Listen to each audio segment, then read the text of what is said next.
In a universe full of ideas, we draw lightness from the dark to a place where opposites attract. Right meets left, positive touches negative, sparking an explosion of truth. Because politics makes strange bedfellows.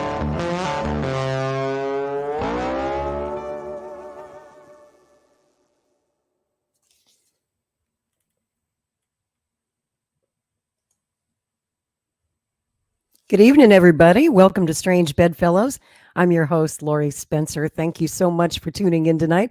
My usual co-host, Rick Walker. You might have noticed we didn't have a Maverick News show tonight. He is enjoying a much-deserved Saturday night off.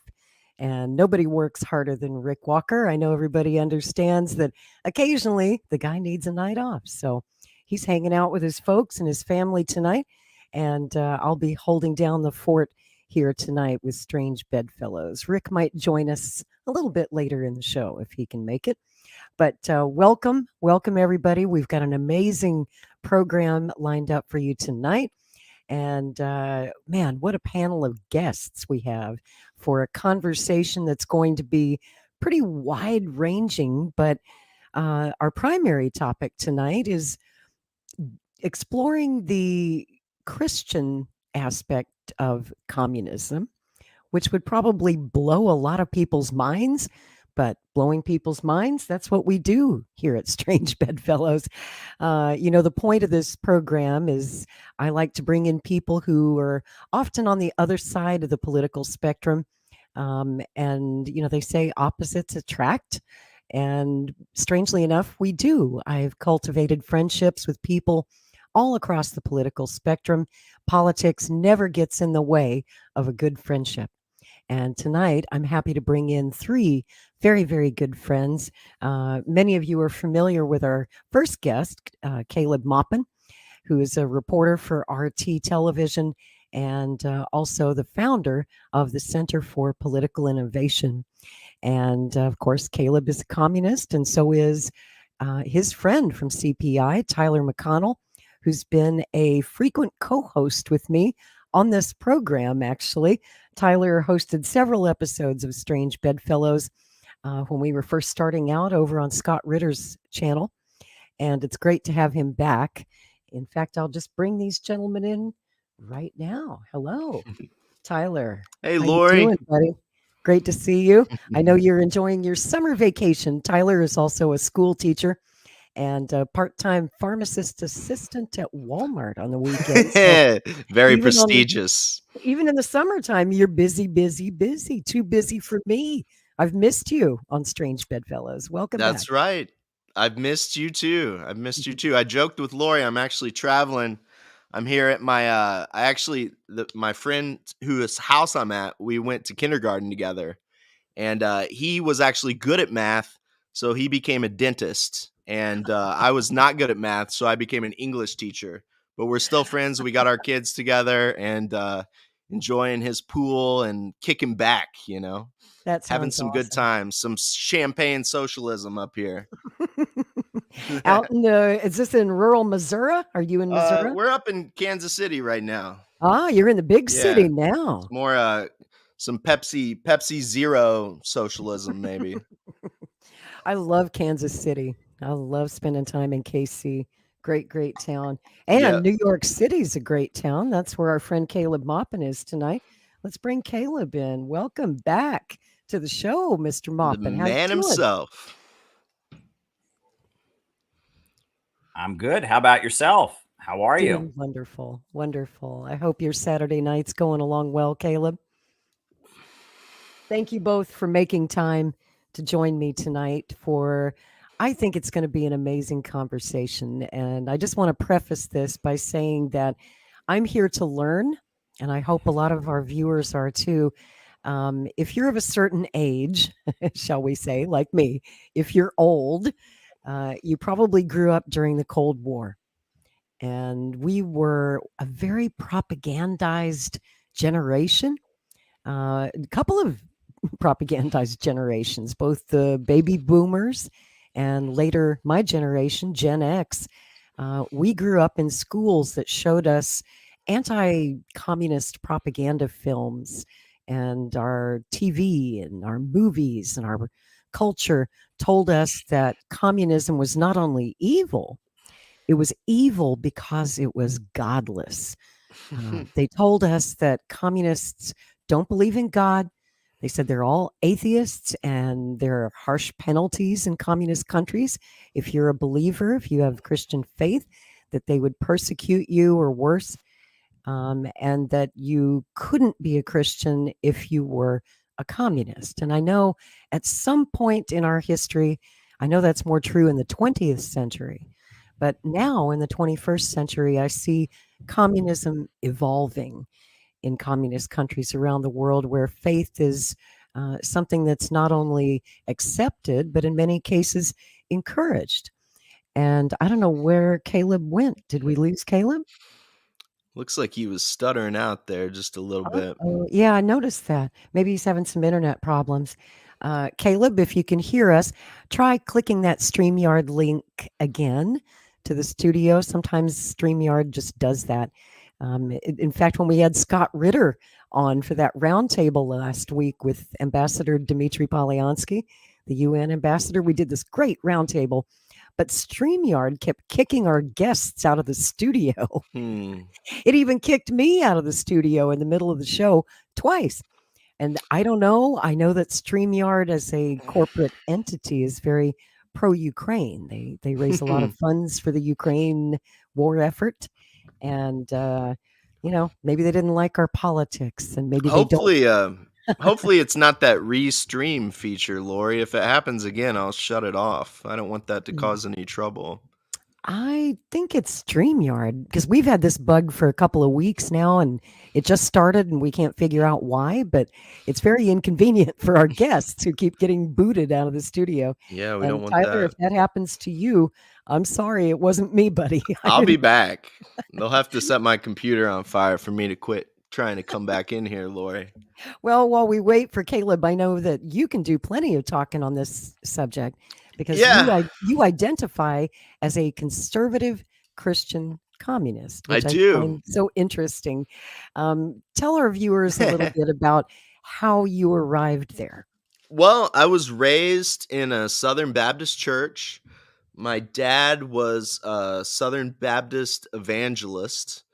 And I just, growing up, it was drilled into my head in a church building that you should live for something bigger than yourself, that you should be willing to die for what is right and what is true, and you should take up your cross.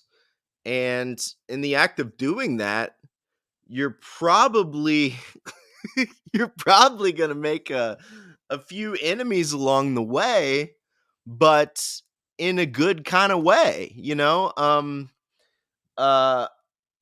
here lately in my life, I've been going back and making peace with like the idea of making money, because on the communist side, from what I've learned from Caleb and from real deal communists overseas, not Western wacko leftists, the idea is to encourage growth to the point where you grow the pie, right? You don't take the big piece away and give it to the little guy.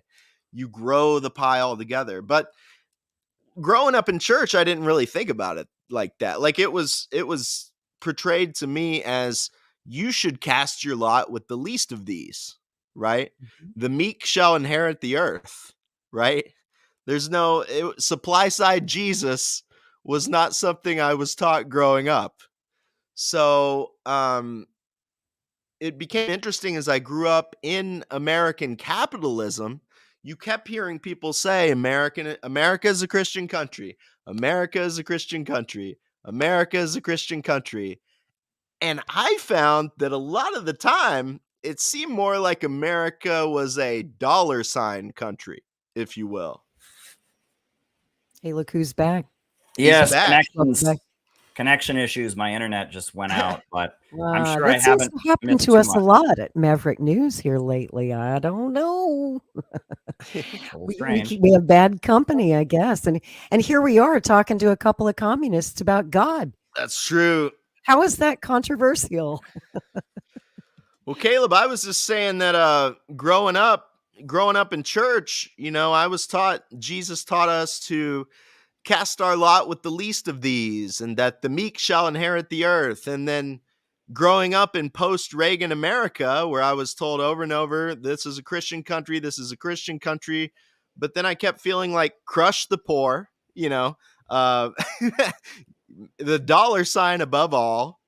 And it just clicked with me. I mean, you'd hear people say that, well, actually, Christianity is a whole lot like communism. And then they do a whole lot of hand waving about how that'd be a great idea, but it'll never work.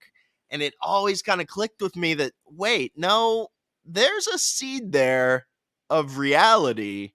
And then through Caleb's lectures and just from learning and looking around the world, South America, Russia, overseas, it made sense that does make sense. There is a lot of truth there.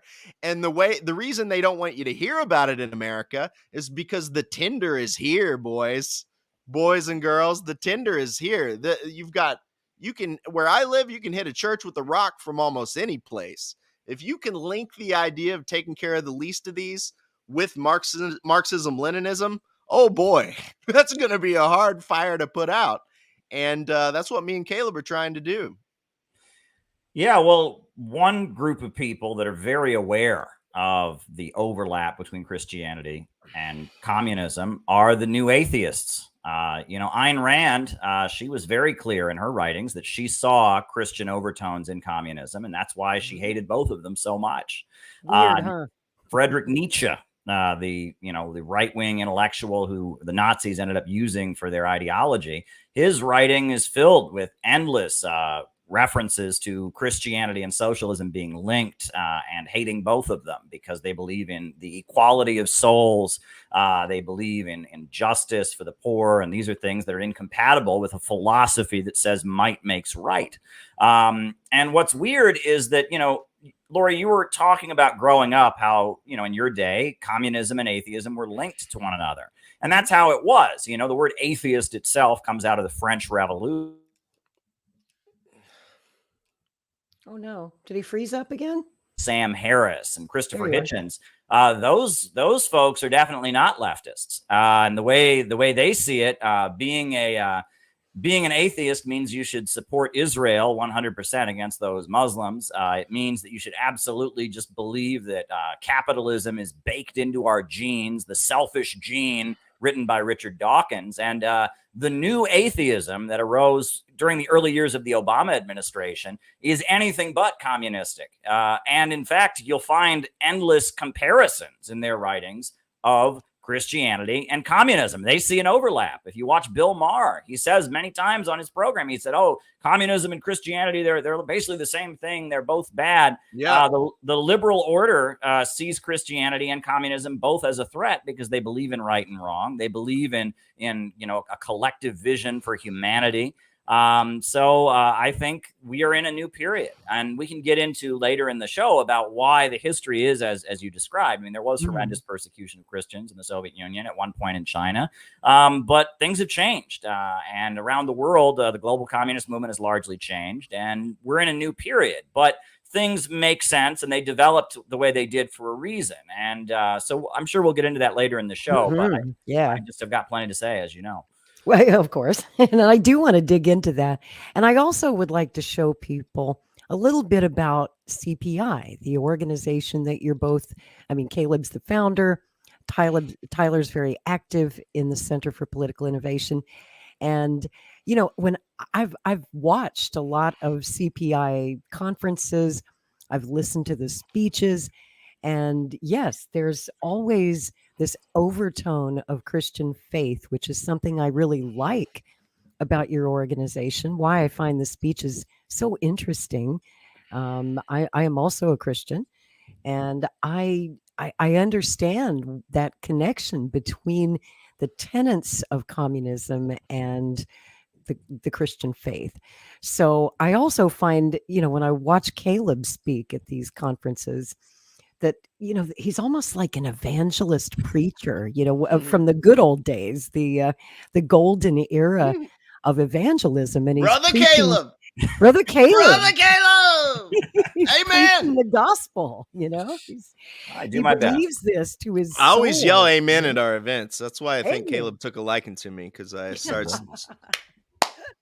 And there is a lot of amen out in the crowd. And there's a feeling that, I've been to a lot of Christian revival meetings and stuff like that. And it's that same kind of vibe. It's that same kind of feeling where the Spirit is in the room and you can feel the Spirit of Jesus moving through these people. So I would like to show you guys, this is from a recent CPI event in New York City, and we're going to talk about that and what the event was all about. But this is how CPI opens all of their meetings and all of their conferences, with a benediction and a prayer and a flag ceremony. And it goes like this. Look at all these godless commies. We'll have an opening prayer from Reverend Josh Gurtatowski, Assistant Pastor of Manhattan Family Church.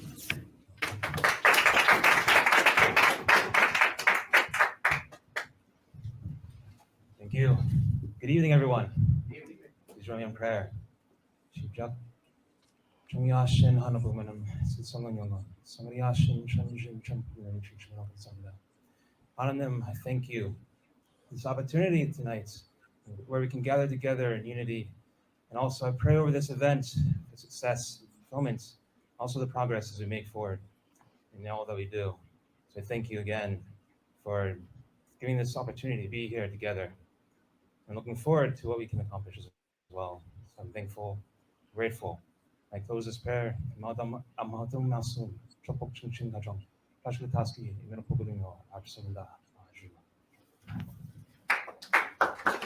I actually, just stay up here for a moment. I do want to thank Reverend Josh Gurtatowski, the assistant pastor at Manhattan Family Church, for the fact that they made this space available to us here tonight. They do own this building, and they made this space available to us. And I also want to draw people's attention to this. The fact that Donald Trump met with Kim Jong-un, his church and his organization had a lot to do with making that happen. They did a lot of work over the years to work for peace on the Korean Peninsula, and we really appreciate them making this space available to us, and we also really appreciate them being here tonight. So thank you, Reverend Josh, and we do appreciate it, and I guess we'll continue with our program. So thank you very much. Thank you.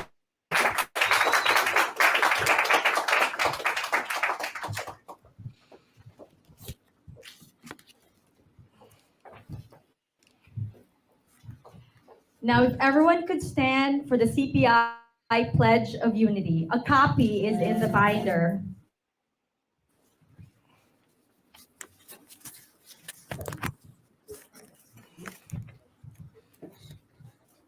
Please stand and please raise your right hand.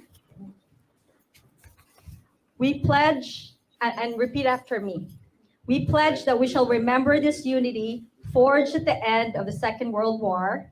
Pledge that we shall remember this unity forged at the end of the Second World War. Not only today, not only this week, this year, but always. Not only today, not only this week, this year, but always. Until we have built the world we have dreamed of and fought for. Until we have built the world we have dreamed of and fought for.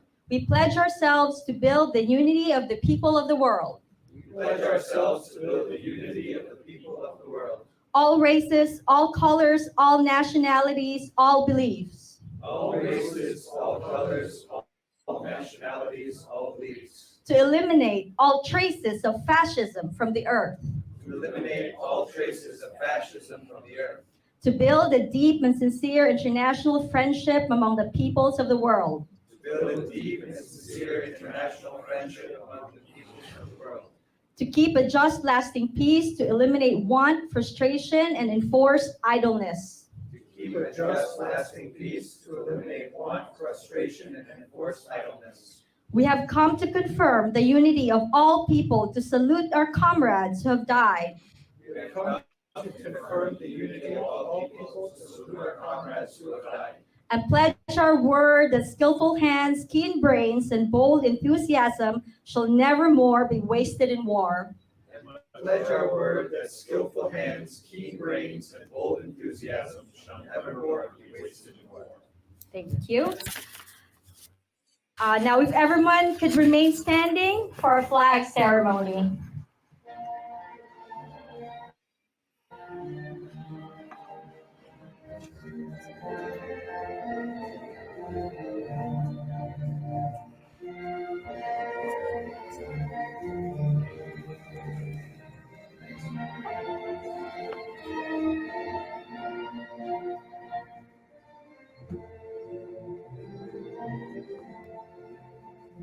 I realize that image may be upsetting to some or confusing. So we're going to get into that here in a minute. I just want people to see, and of course, hear the song. It's the International. The International. Yes. Yeah, International Communist Anthem. That's right. But there's a twist coming. First, they play the International to show that they are in solidarity with the world's communist movement. But they're also Americans. Americans first.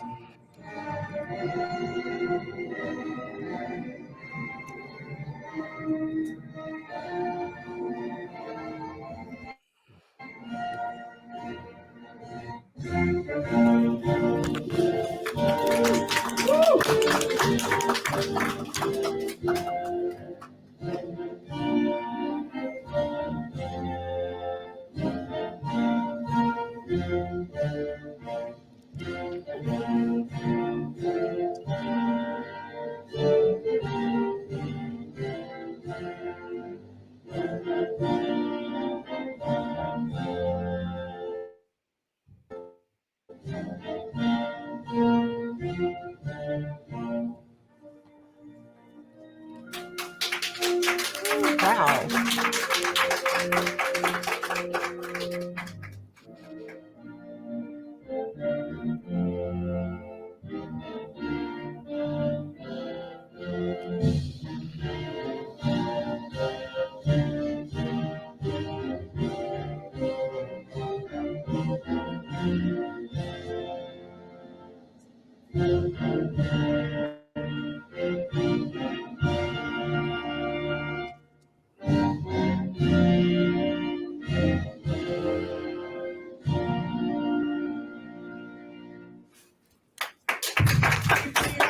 CPI, CPI, CPI, CPI, CPI, CPI, CPI, CPI. Dare to win! Dare to struggle! Dare to win! Dare to struggle! Dare to win! Dare to struggle! Dare to win! Out of the movement! To the masses! Out of the movement! To the masses! Out of the movement! To the masses! Out of the movement! To the masses!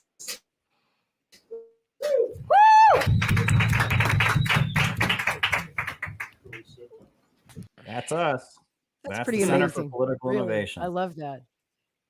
Yeah.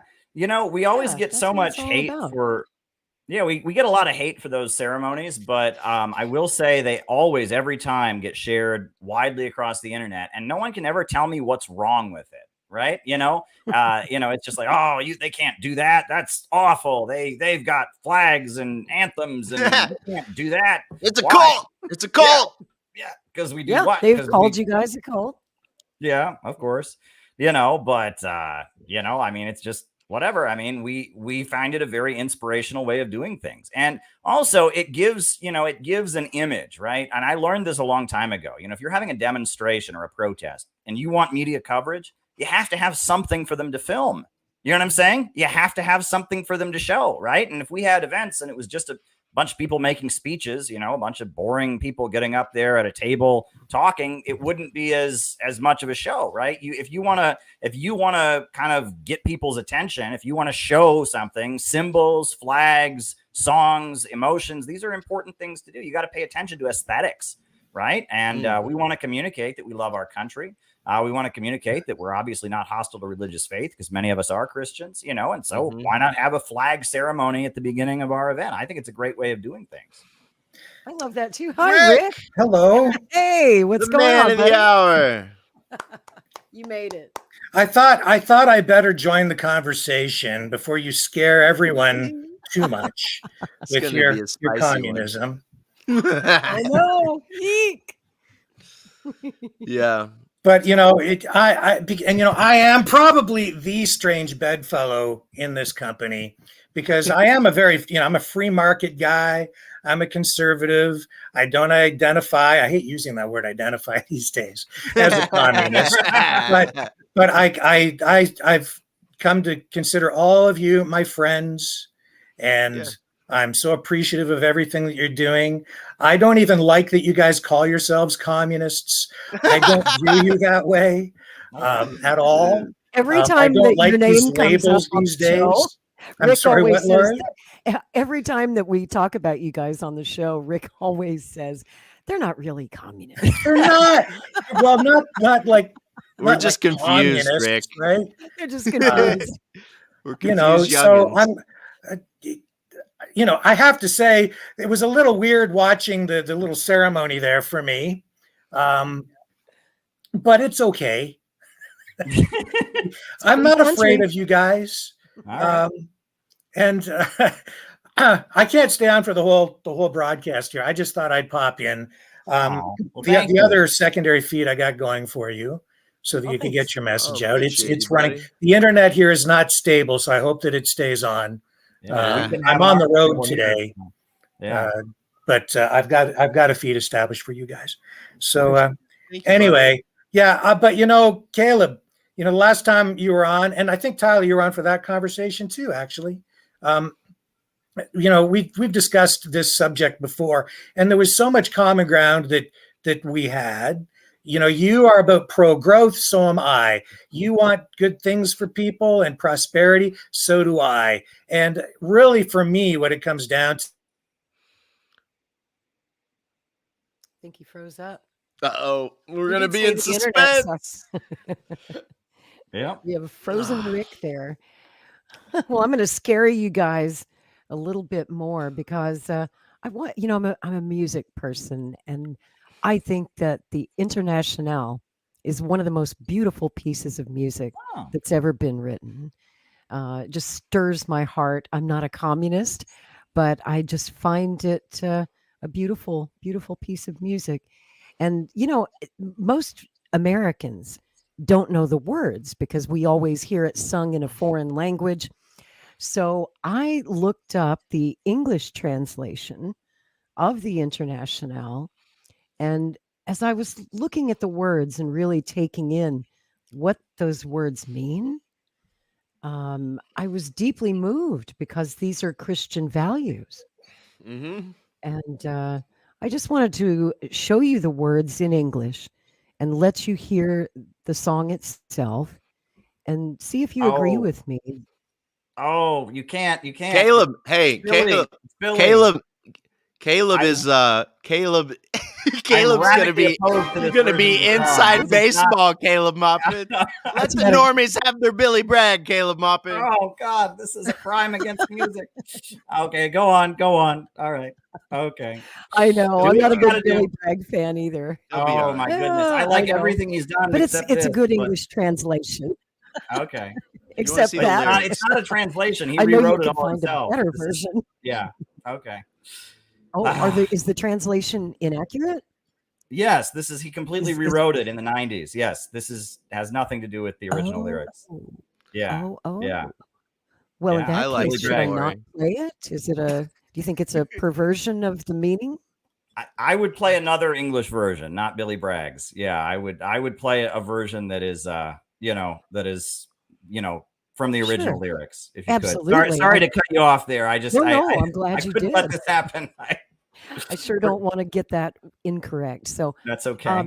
Caleb, I bet you know a better version. Could Yes, you I'll link you. I'll link you pop a immediately. link in the private chat for me? Absolutely. I And I'll cue apologize. that up. You know, while you're finding that, Lori, I don't usually read the chat, but Mr. Stephen Tracy is giving us like an absolute gold mine of material to respond to.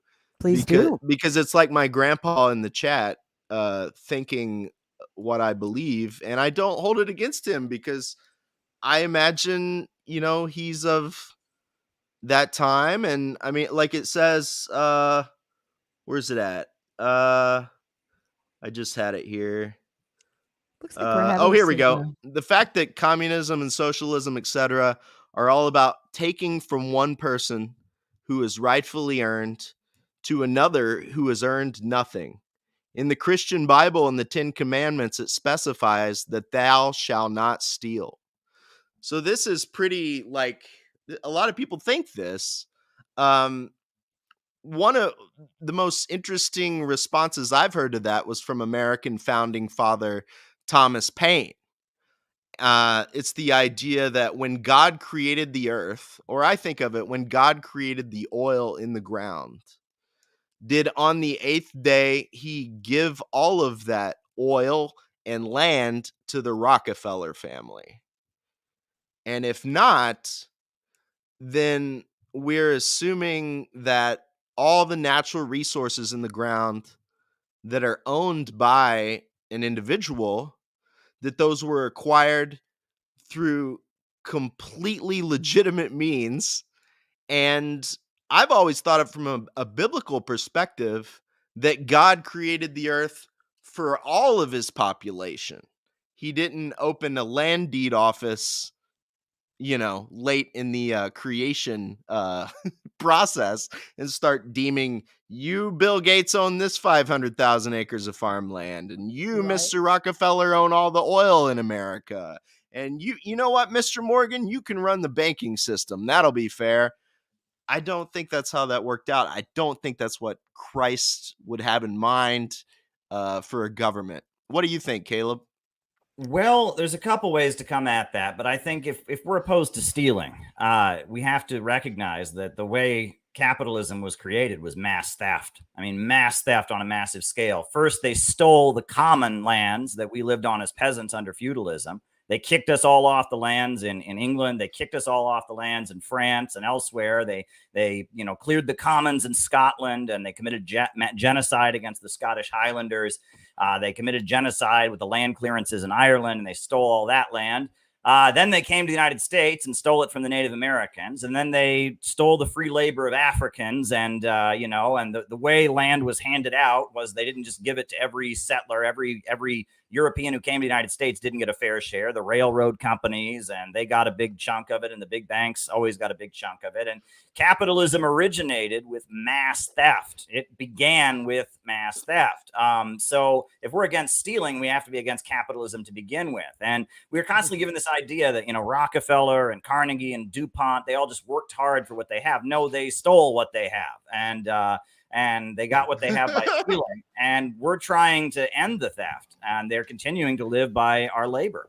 That's how they're continuing to live. And that, I think that needs to be pointed out. And then on top of that, every government in the world taxes people, right? I mean, if we're going to start with this idea that it's not correct for the government to ever take anything, we have to get rid of the U.S. Constitution that, refers to eminent domain. That has a whole procedure for the government taking things. I mean, if we're going to abolish all taxation, we're going to abolish all government taking things. I mean, we can talk about that. I mean, if that's what you want to do, but no society in history has ever done that. That's far more radical and utopian, I would think, than ever before. The question is, who does it take things from, for what purpose, et cetera? And I think that's the issue. Socialism is theft is a really common argument against socialism, but it kind of ignores the fact that theft takes place all around. You have to almost imagine when I was a kid, we used to play King of the Mountain, and we try to get up to the top of the hill. Imagine one kid gets to the top of the hill and he shouts, "Okay, now from now on, there shall be no more pushing." Right? Well, he's already at the top of the hill, So, I mean, it's like they stole and they stole and they stole. And now stealing is wrong, so they just get to keep what they have, and the rest of us just get to keep out. I mean, that's the problem with that argument. You know, it does Rick, make you're me back. wonder. Yeah, the internet sucks here. What was your bottom line though? I'm still waiting in suspense. You said it all gets down to, and then it cuts. It all gets down to. I don't remember. Oh.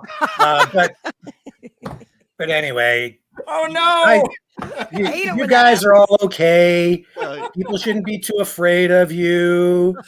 They call themselves communists, but they're really just nice people. You were about to tell us the secret of life, Rick. You said it all gets down to, and then it froze. Now we will never know. You know what you said, Rick, is very, very true.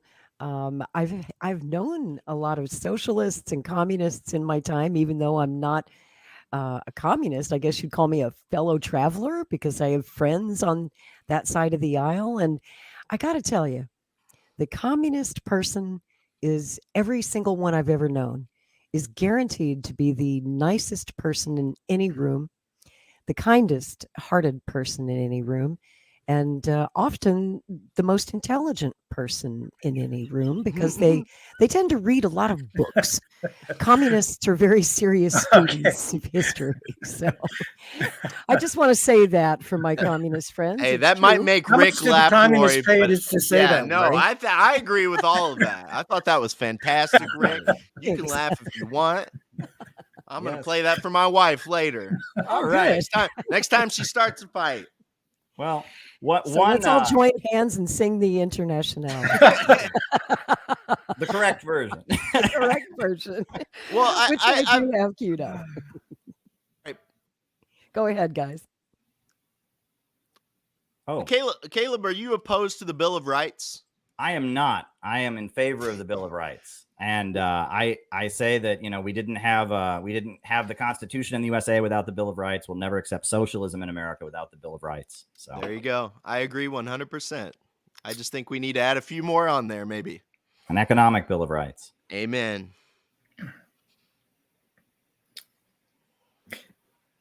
I'm probably going to lose my internet connection here again shortly. For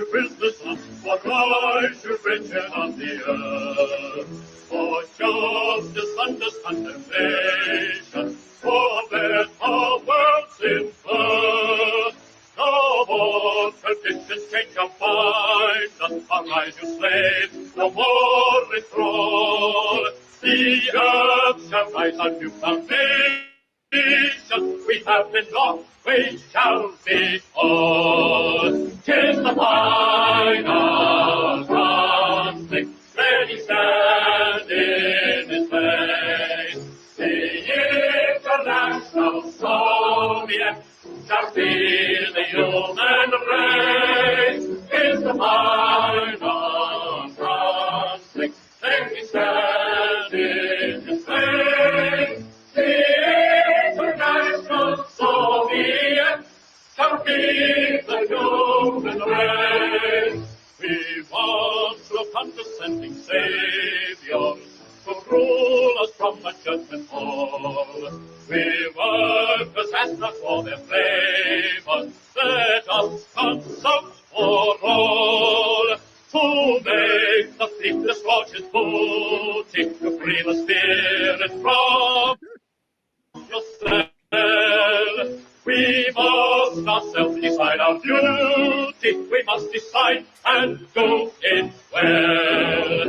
In the final conflict, ready stand in his place. The international Soviet shall be the human race. In the final conflict, ready stand in his place.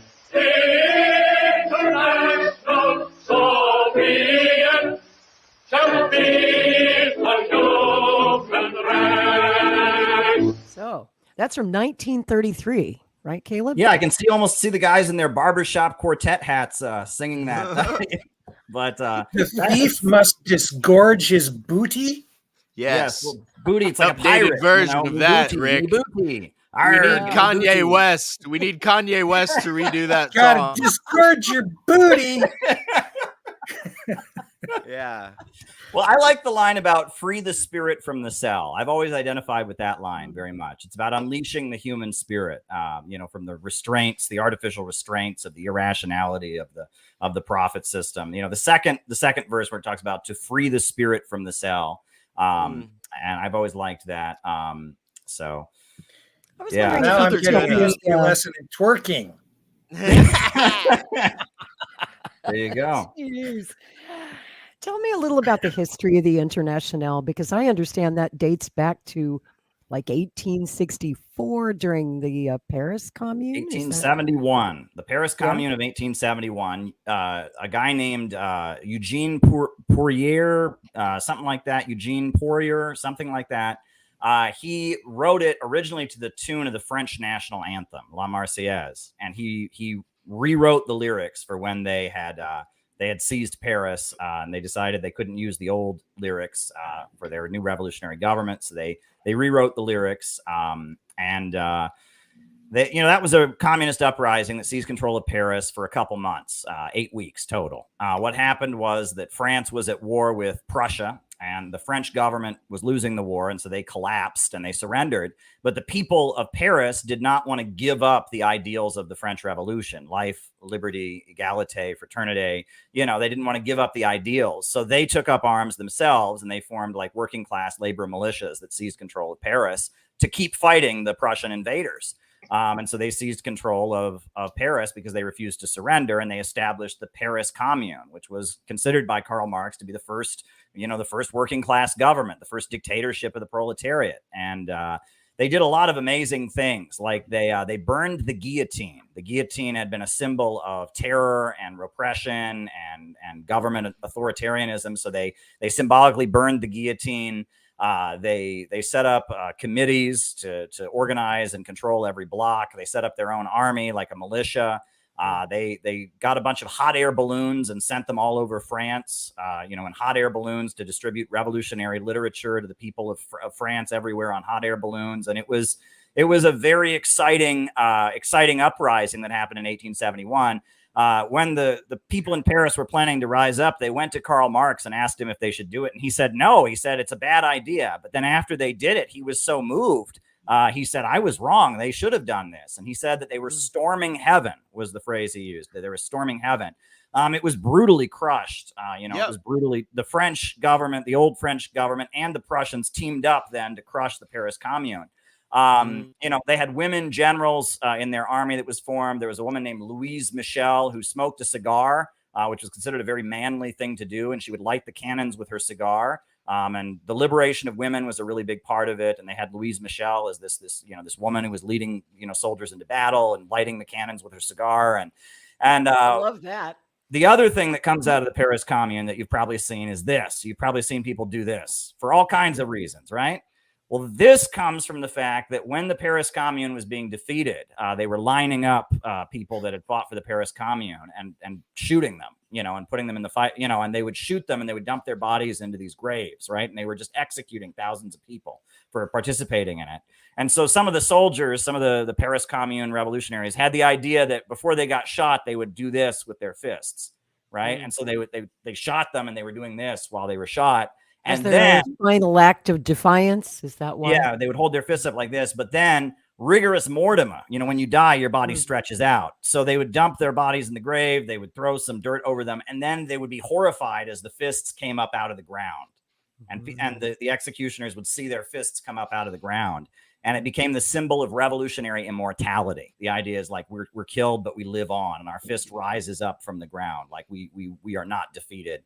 We will be absolved. And so that's where the fist salute comes from. Now people, the Black Panthers and all kinds of people do this. It's kind of a thing in the media, right on, brother, or something like that. But that's the origin of the fist salute, which is kind of the symbol of international communism. And you have the Internationale, which is the anthem of international communism, and then you have the fist salute. And that I think people were so moved by the fact that the communists had their own salute like this. My understanding is the Nazis were trying to build their own mass movements. They had to invent their own salute to like counter the fist salute, right? And that they were thinking, so the Nazi salute was like the response to the communist salute in a way, which I think is a fascinating bit of history there. Now, I didn't know that. That is fascinating. Yeah.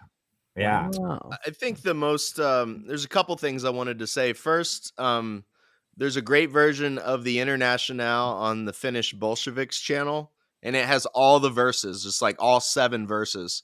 And there's some amazing lyrics in there if you read all the verses. So anybody that's interested in the Internationale should check that out.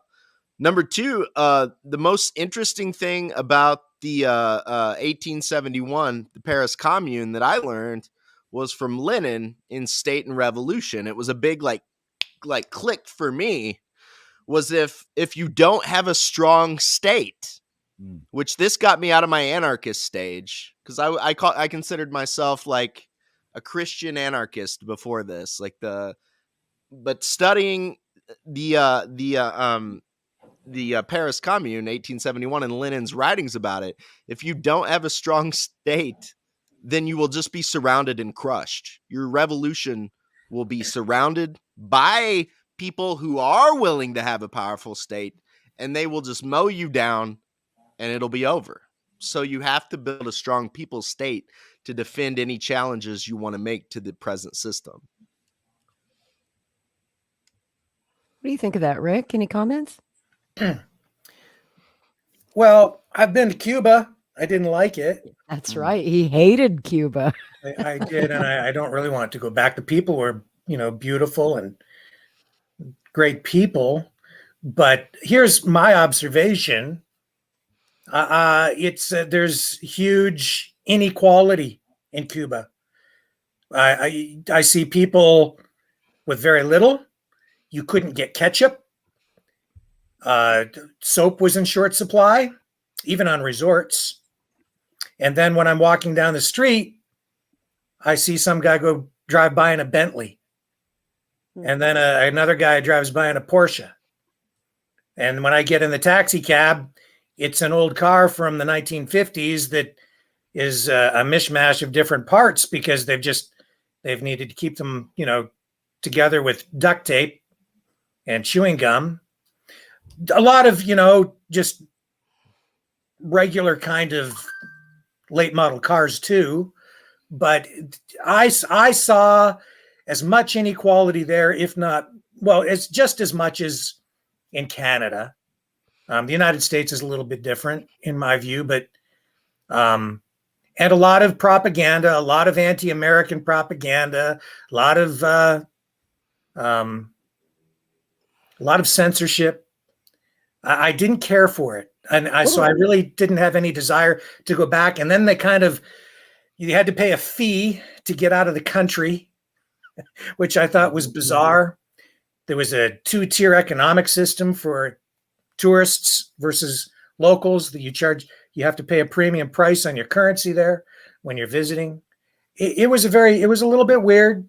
So I can't say I'm a big fan. The point, so I guess my takeaway is this, and I do a lot of business with China, by the way, importing goods and so on. And I love doing business with people in China. My experience there has been extremely positive. I think they are more free market and capitalistic than the United States and certainly Canada. Mm-hmm. It's been a bizarre experience doing business there. I had credit card companies and financial institutions call me when I first started doing business, trying to get me to not do business with China, trying to scare me. But my experiences there have been absolutely positive. My takeaway is there's no pure system. There's no complete communist system. There's no complete free market capitalistic system. It's all a mishmash of stuff. It's all gray. And so again, it's like, I don't like these labels. I get it. Some things work here, some things work there. This doesn't work. At the end of the day, you have people all trying to get what they can get from the system, jockeying for power. And hopefully, if we can work together, we can get to a good place where everything works for people, right? And that's how you get, I think, to a better place. I'm about the free market. I believe that's, a good way to go. We don't have that in the United States. We don't have it in Canada. We don't have a system like that. Not the free market system that I talk of. We have corporatism. We have economic fascism. That's what we have right now. And also in our Western culture, and I know you've noticed it, Rick, as you talk about it a lot, there's this almost demonization of Christians, of insulting people who have faith. And I think that's one of the reasons why the woke leftists mock our friends Caleb and Tyler and the CPI guys for, incorporating faith into their communist beliefs, because it's a departure from the accepted dogma of atheism. And, since you mentioned Cuba, Caleb, I want to talk a little bit about how faith and it was Castro actually converted to Christianity towards the end of his life, didn't he? Tell me about the evolution of faith in the communist Cuba there was regime. heavy repression of Christians in Cuba in the 1960s, right after the revolution. A lot of Christians left the country. The Catholic Church was considered to be an anti-communist institution, etc.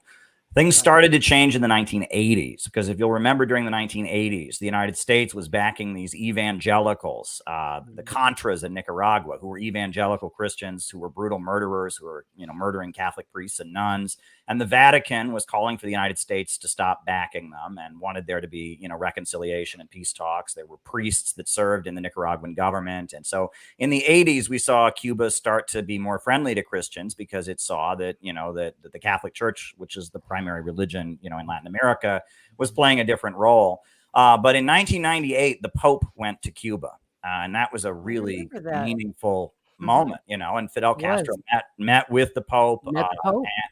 And what's interesting is that, it was in, I believe it was in 2005, I believe, after he'd met with both Russian Orthodox clergy for extensive long periods, as well as with Roman Catholic clergy and with the Pope, that Fidel Castro came out and said he was a Christian. And he did say that I consider myself to be a Christian, perhaps not in the perfect theological sense, but in my values. Everything I do comes from the Bible, and he made that clear. But what's interesting is also when Fidel Castro was in prison before the revolution, when he was in prison, the letters that he wrote to the family members of people who got killed in his attempt to seize power, the Moncada barracks, the temporary uprising that he waged, are filled with Bible verses and references to God, references to Jesus Christ. And so, Fidel Castro, he probably took inspiration from the Soviet Union. They were helping Cuba, and they told him that Christianity was no good and it was something that was a threat to them. But the Soviet Union fell. And that, obviously Fidel learned a lot from that. And now there's a lot of religion in Cuba, not a little bit, but a lot, when Mariela Castro was touring the United States, she's one of the biggest advocates for gay marriage in Cuba, which they just legalized like last year. They didn't have it until like last year. But when Mariela Castro was touring the United States, I met with her in New York City. I went to a reception with her, with Ramsey Clark and some others. And one thing I do remember was people asked, why is there no gay marriage in Cuba? And she said, because of the Baptists. And we all gasped, what is she talking about? She said, well, the Baptists. She said, there's so many Baptists in Cuba, and they don't believe in gay marriage. And we have members of parliament that are elected that are Baptists, and it's because of the Baptists. And we were just like, oh, the Baptists. Okay. Sorry about that. I never thought I would hear Mariela Castro say that, yeah, I want gay marriage, but there's all these Baptists in Cuba that would never allow it. And it was quite a close vote, to allow gay marriage in Cuba, because there's many religious people. What's also interesting is in Cuba, there's been a rise of Santeria, which is an African indigenous religion. That's also very popular in Cuba. But most Cubans consider themselves at this point to be Roman Catholic, is my understanding, though there is a very big atheistic influence. But yeah, religion is flourishing. And also the Russian Orthodox Church is growing in Cuba, which I think is fascinating. And it's probably related to their economic relationship with Russia. But there are flourishing Russian Orthodox churches in Cuba as well. So there you go. Can you tell me a little bit about the Christianity and socialism movement in Latin America? The Bolivarian socialism, I guess. Sure. Well, you know, in Hugo Chavez, who was elected president of Venezuela, when he was first elected, he said he was for neither capitalism or socialism, just was what was best for Venezuela. And then the USA tried to overthrow him in 2002. The military removed him. And then there was an uprising of rank and file soldiers who brought him back to power, you know, rescued him from the higher ranks of the military and brought him back to power. And then a year later, he announced that he was a socialist. He believed in, you know, a unique Bolivarian road to socialism after Simón Bolívar, who's the liberator of South America from colonialism. But he always insisted he was a Christian. And in fact, in many of his speeches, and he would say that Judas Iscariot was the capitalist because he sold out for 30 pieces of silver. But Jesus Christ, you know, he wanted people to share everything. And he says that Jesus wasn't a socialist. He was a communist, he would always say. He said, share everything. He said, we can only aspire to have Jesus's vision in Venezuela. That's even further off. And he would quote the book of Acts. You know, and then Evo Morales in Bolivia, he was also both a Roman Catholic and a practitioner of indigenous religion. And when he met with the Pope, and I guess I just have to brag on my Chicago comrades in CPI because they gave me this beautiful gift. This is what Evo Morales gave to the Pope when he met with the Pope in Bolivia. Oh my goodness! The Pope went to Bolivia. He had one of these made, and he gave it to the Pope. And so my comrades in Chicago, after we had our conference there, they gave this to me as a gift, and I was just deeply. They gave me their own version of it, which is just beautiful. So shout out to CJ if you're watching. CJ did a lot of the work to make this happen. But you know, the Pope was presented with one of these by Evo Morales, and you know that in Nicaragua, the government slogan, and I've seen this, it's painted everywhere in Nicaragua, is Christianity, socialism, and solidarity, and they are definitely socialist, communist, Marxist, but they are also absolutely Christians, and I would say they're pretty conservative Christians. You know, they have some of the strictest anti-abortion laws of any country in the world. Gay marriage is certainly not allowed there. The transgender thing doesn't fly in Nicaragua. It's in their constitution, isn't it? It says they're a Christian socialist country. It's like Article 4.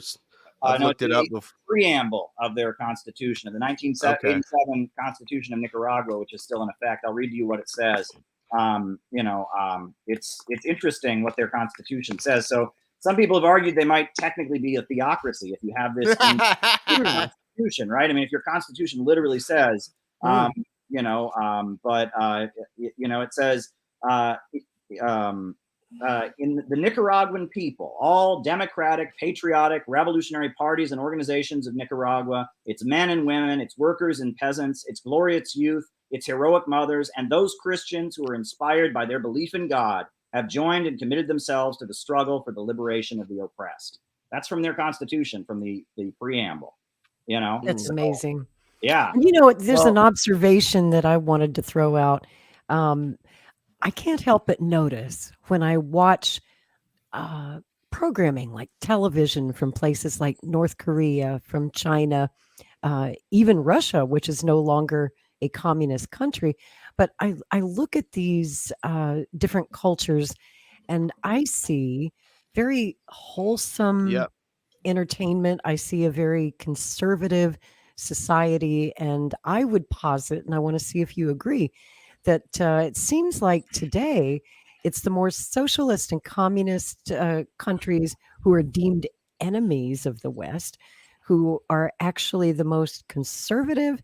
And then we look at the Western democracies of Europe and the United States and Canada, and it seems like it's godless. I mean, it's for lack of a better word. It's seeing humanity as a family versus seeing it as they don't even want you to have your family in the West now, right? It's just about you.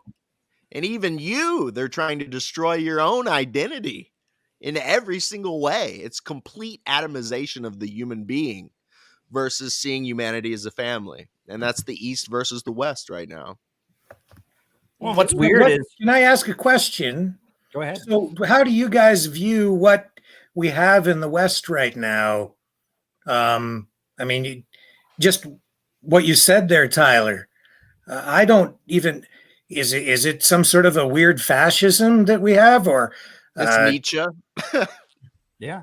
Yeah. It's Nietzsche taken to the logical conclusion, and Nietzsche hated socialism too. He said it was just Christianity by a different name. Yeah, and this is radical liberalism. This is atomization of humanity down to the individual. This is free market. You know, every man for himself. You know, taken to its logical conclusion, right? You know, if someone's starving on the street, that's not your problem. Look out for number one. I mean, that's what we've got. But we're facing an economic crisis, which is brought on by technology.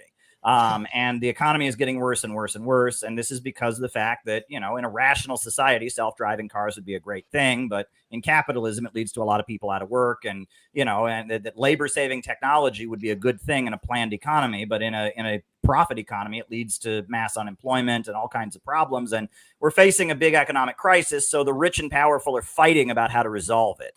And the ultra rich, the richest of the rich, the big monopolies, the Silicon Valley tech giants, the Rockefellers, the World Economic Forum, they think the way to solve this crisis is to reduce the population and to degrow. And they are trying to utilize the state to forcibly degrow. And that's called fascism. And that's what the Nazis did. You know, they when they took over an area, they would depopulate it. They forced women out of the workforce, which was a really big aspect of what the Nazis did. Is they basically, you know, removed women from the workforce in order to eliminate unemployment. You know, they created an underclass of slave laborers in the concentration camp system. So there'd be a section of your population that's surviving on next to nothing.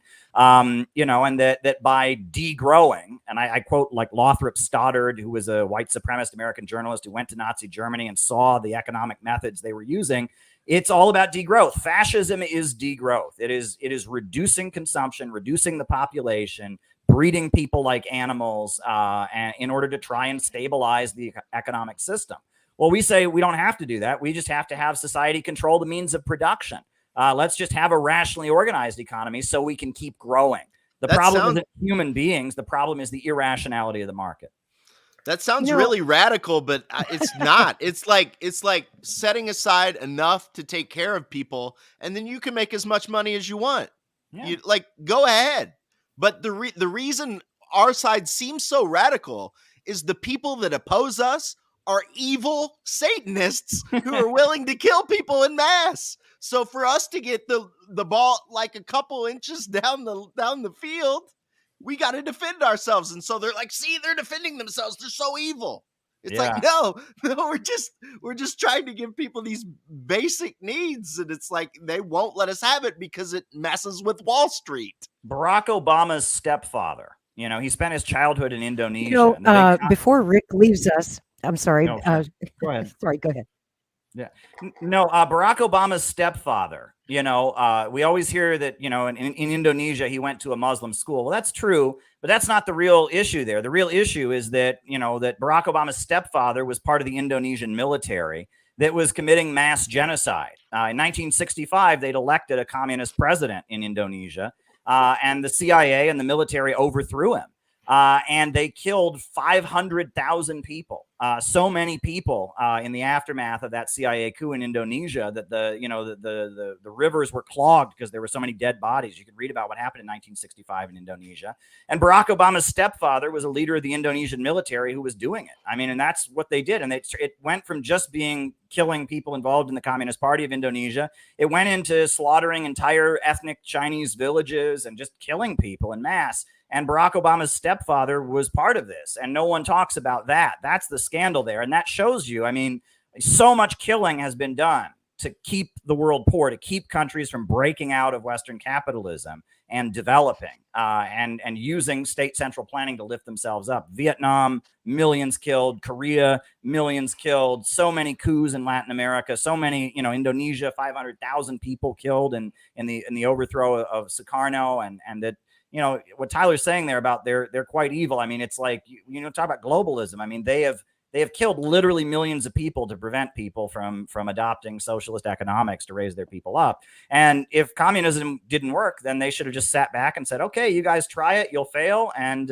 like Cuba. Let me bring that full circle in Cuba. Like, I would never argue with you, Rick, because I think when you start arguing, you lose. But I'm just here to plant seeds. I don't doubt anything. I'm sure I know Cuba is like that. but I always think of the Michael Parenti. It really clicked with me. He goes, yeah, Cuba's not perfect, but you shouldn't compare Cuba to like Brooklyn, New York. You should compare it to Cuba before the revolution, when there was like a 20% literacy rate, or you had to walk 100 miles to go to a hospital, things like that.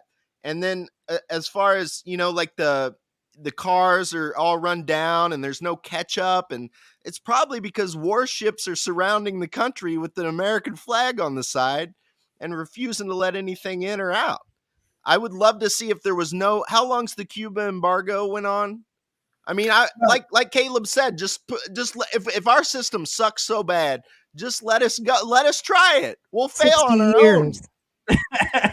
60 years. No doubt. You know, I don't agree with meddling in what goes on in other countries. They should just leave folks alone. But you know, it's not just Cuba. I mean, when I was in Jamaica, I look around and I see people who are, you know, in need. And I look at the countryside and I think, look at the abundance of that nature is providing here. Why can't this country provide for its own people? I just see nothing but opportunity. And for me, it just comes down to ineffective government. You can apply whatever label you want to apply, or blame the United States, or blame Russia, or blame whomever you want. But at the end of the day, I think if government really wants to, they can find a way to provide for the people. Amen. You know, that's really what it goes. Speaking of not taking care of your people, the Western democracies also fail at this. And I want to show you a clip that you may or may not have seen. It went viral this is a good week. one, Lori. It's of Canadian Prime Minister Justin Trudeau, and he is surrounded by an angry mob of his own citizens, which is pretty shocking in of itself. You would never see a mob get this close to the president of the United States. So it's kind of astonishing that they were that close to him. For a few moments there, I honestly wondered about his safety. But I want you to listen to this clip and listen very closely to what the protesters are shouting at Trudeau.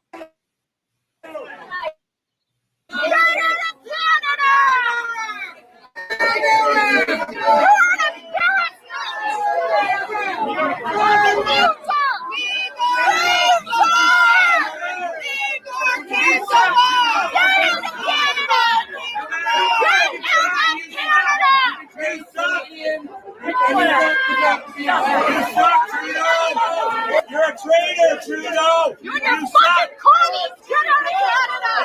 You're communist bastard! Communist bastard! Fuck Trudeau! Fuck Trudeau! Fuck Trudeau! Fuck Trudeau! Fuck Trudeau! Fuck Trudeau! Fuck Trudeau! Fuck Trudeau! Fuck Trudeau! Fuck Trudeau! Fuck Trudeau! Fuck you! You fucking criminal! You guys should just end it today. You fucking coward! Get going! You're a fucking piece of shit! Fuck you! Fuck you! Fuck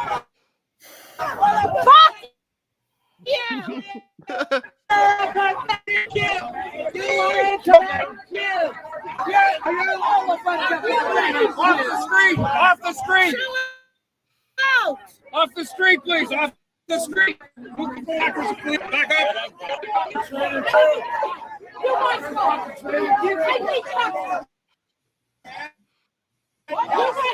That's right, fucking bud! Run away! You must buy your pants at the same place the other guy bought his pants. So you get the general idea. It's so awkward hearing people being so Hate angry and me. rude in a Canadian accent. You know, I mean, we're used to you guys being so polite. You know, like I didn't know Canadians could do that. I didn't know you had it in your. But I couldn't make out all the words. I think, was there something about Jews in there that was said? I couldn't quite make it out. Were there anti-Semitic? Well, you know, comments they called him a pathetic Jew. One guy was yelling it, and then it was picked up and repeated, sort of chanted by some others. The Anti-Defamation League has weighed in on that this week, and of course they're very upset about it. And you know what concerns me when I hear that? He is often called a commie. They were calling him a communist bastard. And what disturbs me is, as a historian, when I hear that mixing in people's minds of anti-communism and anti-Judaism, it reminds me of Nazi Germany, because that was, and indeed the Ukrainian nationalists also share that same mindset and always have for 100 years, that they conflate communism and Judaism, and that's how they define their enemy who must be killed. And we all know what happened in the concentration camps. I've been thinking a lot after watching that RFK whatever it was in Congress the other day, where the Democrats just kept trying to shut him down. And it had, in my mind, I was hearkening back to that one senator that beat the other senator in the head right before the Civil War with a cane. And I'm trying to find, and then I'm reading a book I'm reading the history of the Third Reich. I'm thinking about all these at the same time. And the thread that links them together is people cannot stand pompous, haughty, condescending liberalism. Okay. And it tends to devolve into fascism a lot of the time. I mean, I can't quite put my finger on it. Like, this modern form of Trudeau is a great example of it. Debbie Wasserman Schultz is a great example in America, but Indeed. it's just this, listen, flyover country people. I don't know if you guys have flyover country in Canada. I'm sure they have a word for that, but it's that Alberta, Rick? Is that flyover country? the Yukon. I don't know. It's just a pat on the head. You are too stupid to hear any information that might go against the good that we're trying to do for you. Okay? You just can't handle it. And so you're not going to be allowed to hear. And it just makes people want to become violent. It's like, don't talk to me like that, but they don't have an answer, right? Like, Joe Rogan offered $100,000 to debate RFK with what's that doctor's name, Pete Hotez or whatever, and he won't do it because he'll look like an idiot. He can't do it. So all they can do is, like, they turn to fascism, and now it's kind of a woke fascism. It's sure, we're censoring the internet. Sure, you can't look at RT in France, but that's just because we're trying to look out for you, and we're worried y'all are going to make really bad decisions. It's like, well, if you let us talk, if you can't allow a free flow marketplace of ideas because you don't have any really good answers. You want power and you want to do this thing, and you can't let people talk about it. And that's a good video showing how people feel about being treated like that.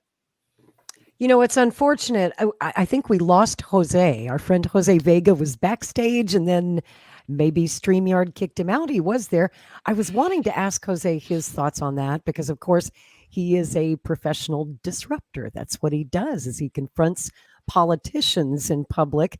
And I wanted to see what he thought of that clip. Hopefully he can get back in and give us his thoughts, if he feels that that's an appropriate way to accost a politician. Now, I have to admit, I'm no fan of Trudeau. And when I watched the video, there was a part of me that felt deeply satisfied when I heard the crowd chanting, "Fuck Trudeau, fuck Trudeau."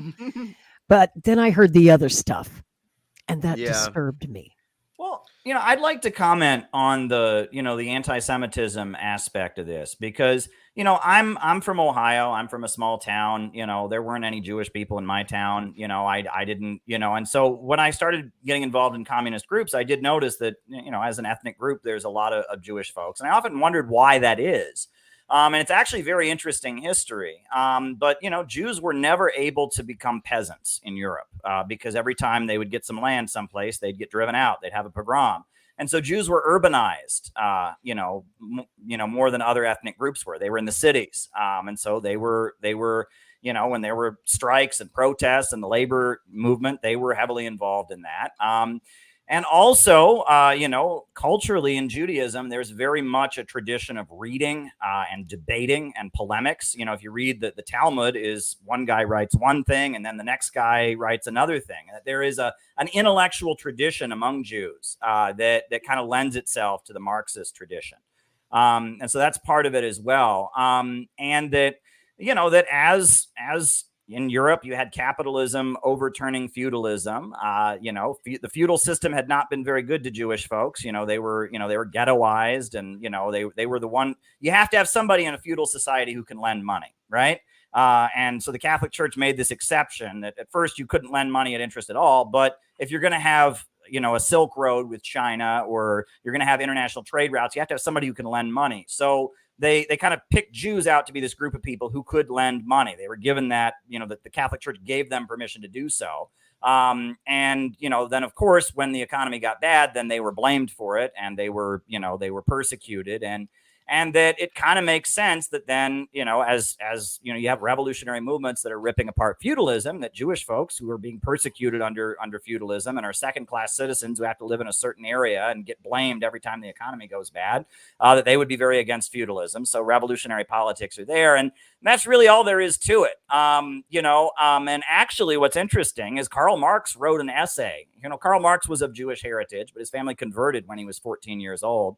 And Karl Marx actually wrote an essay that I would not feel comfortable quoting on YouTube. I mean, I wouldn't feel comfortable quoting ever. He says things that are honestly quite insensitive and derogatory toward Jewish folks. This essay that Karl Marx wrote, called On the Jewish Question, he says a lot of things about Jews that I don't think are appropriate. But, he was kind of, he was expressing what was kind of common sentiment at the time in Germany. There was a lot of anti-Semitism in the culture, and Karl Marx himself also kind of resented. He felt like, that Jewish folks who were sticking to the Jewish religion were kind of, were celebrating backwardness. He wanted them to be scientific atheists, etc. So, one thing, though, that I've heard, and I've seen many of these kind of people that were shouting at Kevin Trudeau will insist, is they will say, well, the Russian Revolution was a Wall Street conspiracy. Have you ever heard this one before? Yes, I have. And they always say, well, there was the guy named Jacob Schiff. Do you know the name Jacob Schiff? Well, there was a guy in New York City who was a Wall Street banker, who was a Zionist, a big supporter of the World Zionist Organization, an advocate for creating Israel. His name was Jacob Schiff. Well, they always say, well, Jacob Schiff bankrolled the Russian Revolution. That's not true. Jacob Schiff bankrolled something called the Russian Freedom Group, which was a group of people that fought for the rights of Jews in Russia because Jews were being persecuted by the Tsar. But Jacob Schiff hated the Bolsheviks, and immediately after the Bolsheviks took power, he started trying to pay lots of money to get Jews out of the Soviet Union. The Russian Freedom Group had nothing to do with the Bolsheviks. It was just one activist group that was around when the Tsar was around. They are not the people that brought Lenin to power. So that's just malarkey when people say that, Jacob Schiff paid for the Russian Revolution. That just didn't happen. And in fact, the Jacob Schiff Center was one of the main synagogues in New York City during the 1930s that was the most anti-communist. It was in the Bronx, and it was paid for by his estate. He died in the early 1920s, I believe. But his synagogue that he paid for, the Jacob Schiff Center, was really anti-communist. And it was saying that Zionism was the answer. The Jews should be focused on creating Israel. They shouldn't be focused on trying to have a revolution. And in fact, the World Zionist Organization, interestingly, they considered Marxism to be their main enemy because Marxism said workers of the world unite, black, white, Christian, Muslim, Jewish, unite. Right? That's what Marxism said. And Zionism as an ideology says Jews should be separate. They should have their own country. They should be separate. So, this notion that Marxism or communism is somehow a Wall Street Jewish Zionist conspiracy, it's based on a pack of very easily debunked lies. So I see everyone laughing. Did something happen in the chat that I should be aware of? Yes. Choosy strikes again. Oh, boy. The Knights of Malta. We want to get into that, Rick? Not it kind tonight, of fits the program in a weird way. There's this whole Knights of Malta conspiracy, right? Have you guys heard this one? No, educate us. Secret rulers of the world. Rick, you're better at this than I am. You want to take a crack at it? Well, there is a society called the Knights of Malta. It's a real thing. It started in 1600s. I can't remember. I'm getting old, so my memory isn't as good as it used to be. They've been around a long time. They still exist. They're actually like a sovereign entity, a country without actually any land. They do have a building in Rome, an address, and so a lot of the members are very wealthy. You can look up the list of people who actually belong. It's easily obtainable online. And so there are some people who just believe that they actually are the ones in control of everything. And Choosy, who is one of our regular viewers, believes that we need to exile them. So I've just embraced it. He's got me convinced. And so I think we have to exile the Knights of Malta, and we're just going to keep on working at that. I'm just going to, but I'm going to do it in a way with Choosy's help where we're going to deal with of Malta. If you don't make it all the way to knight, can you stay in the country then? If you're just a squire of Malta, I don't know. I think you have to be a knight, or it's either it's all or nothing. Is that hate speech? I mean, are the Knights of Malta in the terms of service? Yeah, you're well, you can look them up here. If you look them up, they say they're engaged in all kinds of charitable activities these days. Well, that's it's so easy. I mean, I was trying to learn all this stuff about the economy and like how to run. We just need to exile the Knights of Malta. We'll be good. That's the trick to the whole thing. That's it. That's the key. Okay. So if we just exile them, then we're back in business. Okay. So that's what we're going to do. We've got a whole campaign. I even produced a promo for it. Yes, you did, and it's hilarious. I wanted to let everybody know because some folks were asking, where is Jose Vega? I just heard from him. He's also having internet issues. He's traveling tonight. Imagine that. All of us have internet everybody, issues. What in the world do we all have in common, I wonder? That's weird. You mean we're all anti-imperialist and anti-war? But Choosy says that we're supposed to have a church lady showdown throwdown.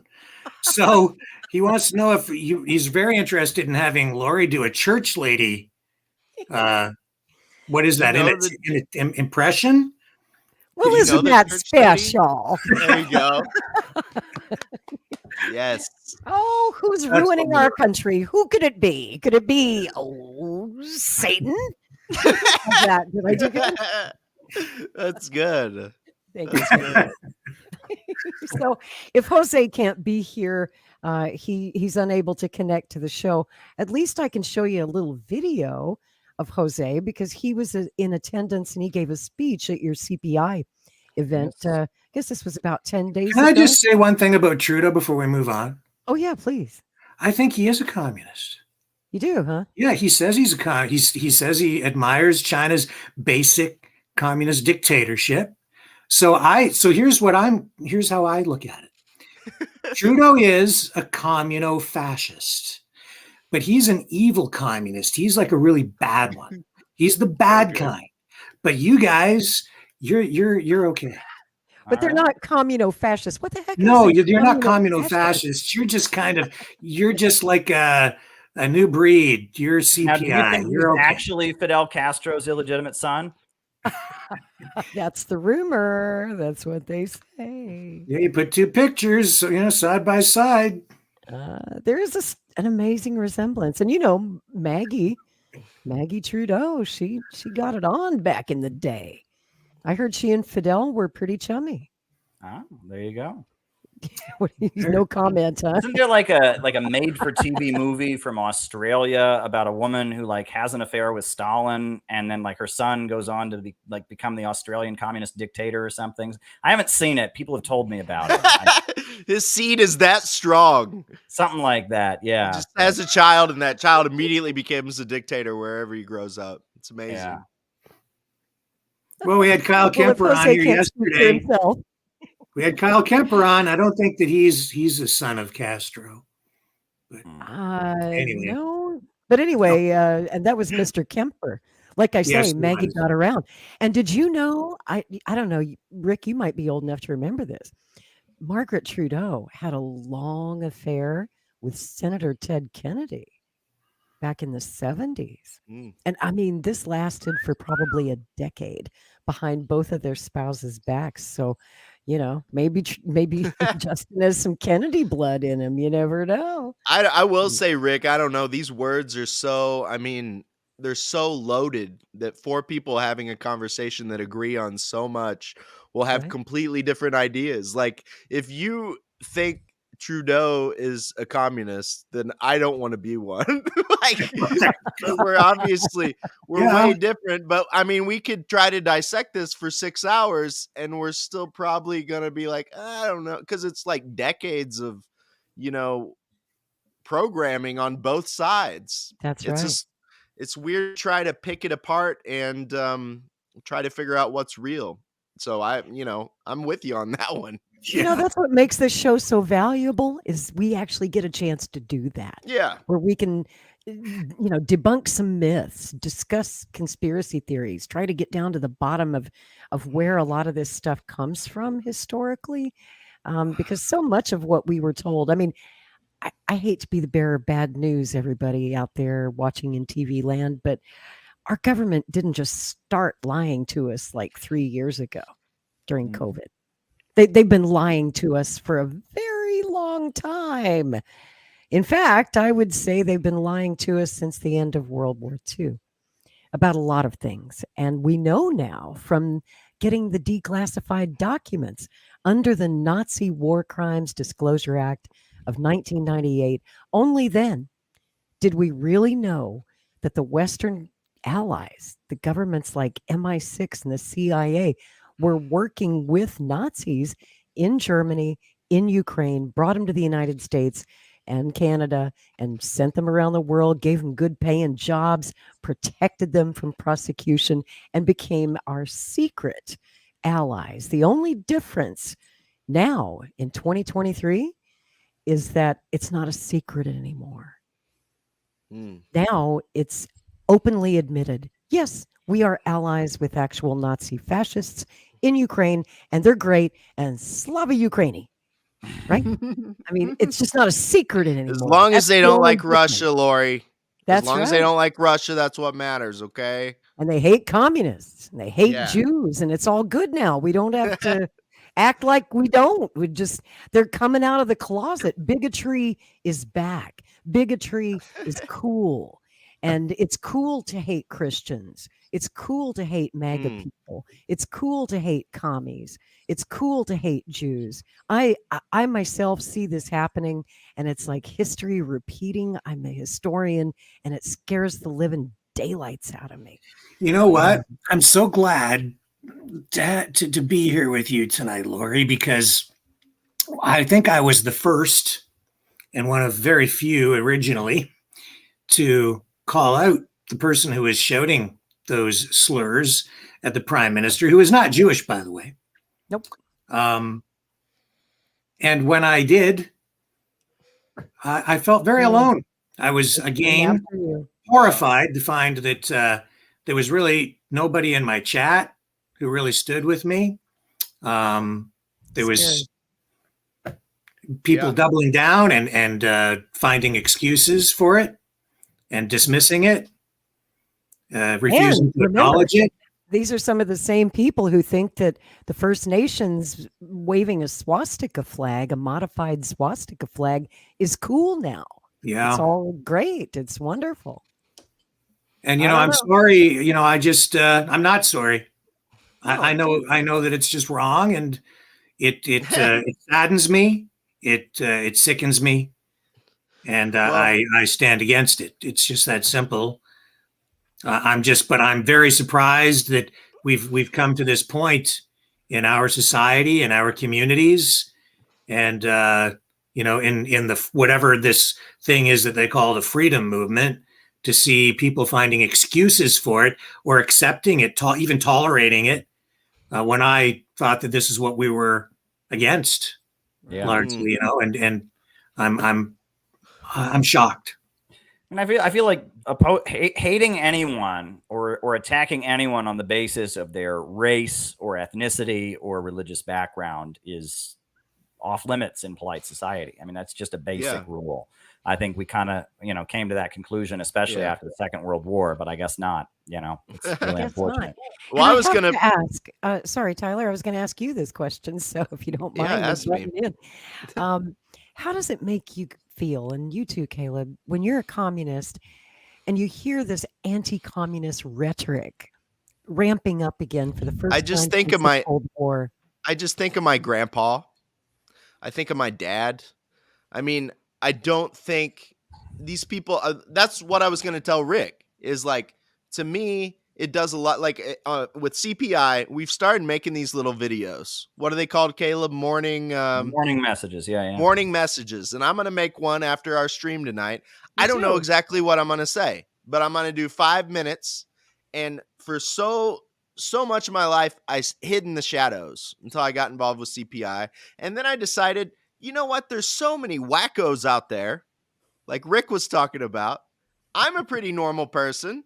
I don't like what people are saying about what I believe. So I'm going to start showing up every day, a little bit on the internet, maybe a little bit in front of the White House, and being my normal rural Missouri boy self and seeing if that might connect with some people, because we need all of us to do that to try to take back our countries and the world on the right path. Because if we don't, there's other wacko crazies that are more than willing to fill that spot. So that's how I feel about it. I don't mind if people say that about me. I mean, I know they don't know who I am. They don't know what I believe.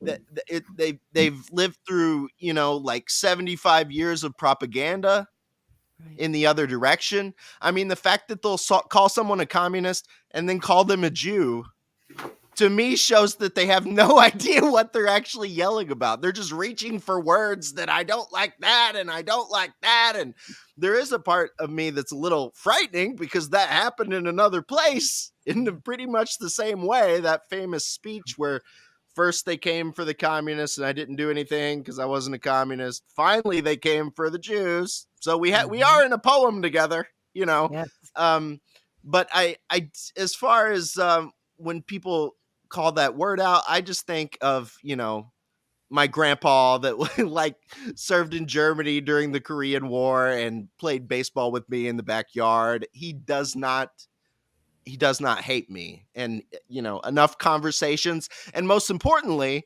when the bullets really start flying, I know, just like I told my friend Bill Stack in our first episode, Lori, when the bullets really start flying, me and a lot of the MAGA people are going to be in the foxhole together. I've told Rick that before too.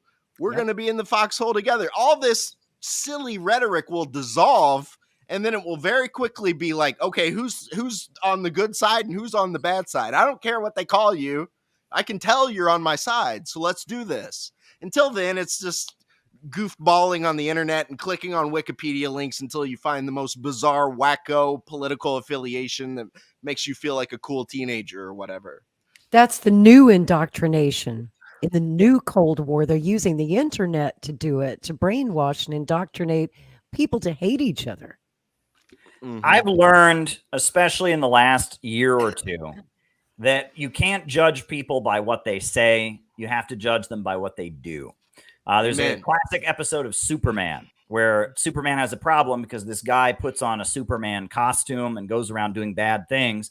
And then, it's causing Superman a little bit of a problem. But that guy might be wearing a Superman costume, but what he's doing is the opposite of what Superman does. Superman rescues people. This is a bad guy. And I keep thinking about that. I used to make that as an analogy for the difference between fascism and communism, because fascists talk about a revolution or they talk about, an uprising of the people. But what they do in practice is persecute and oppress people, etc.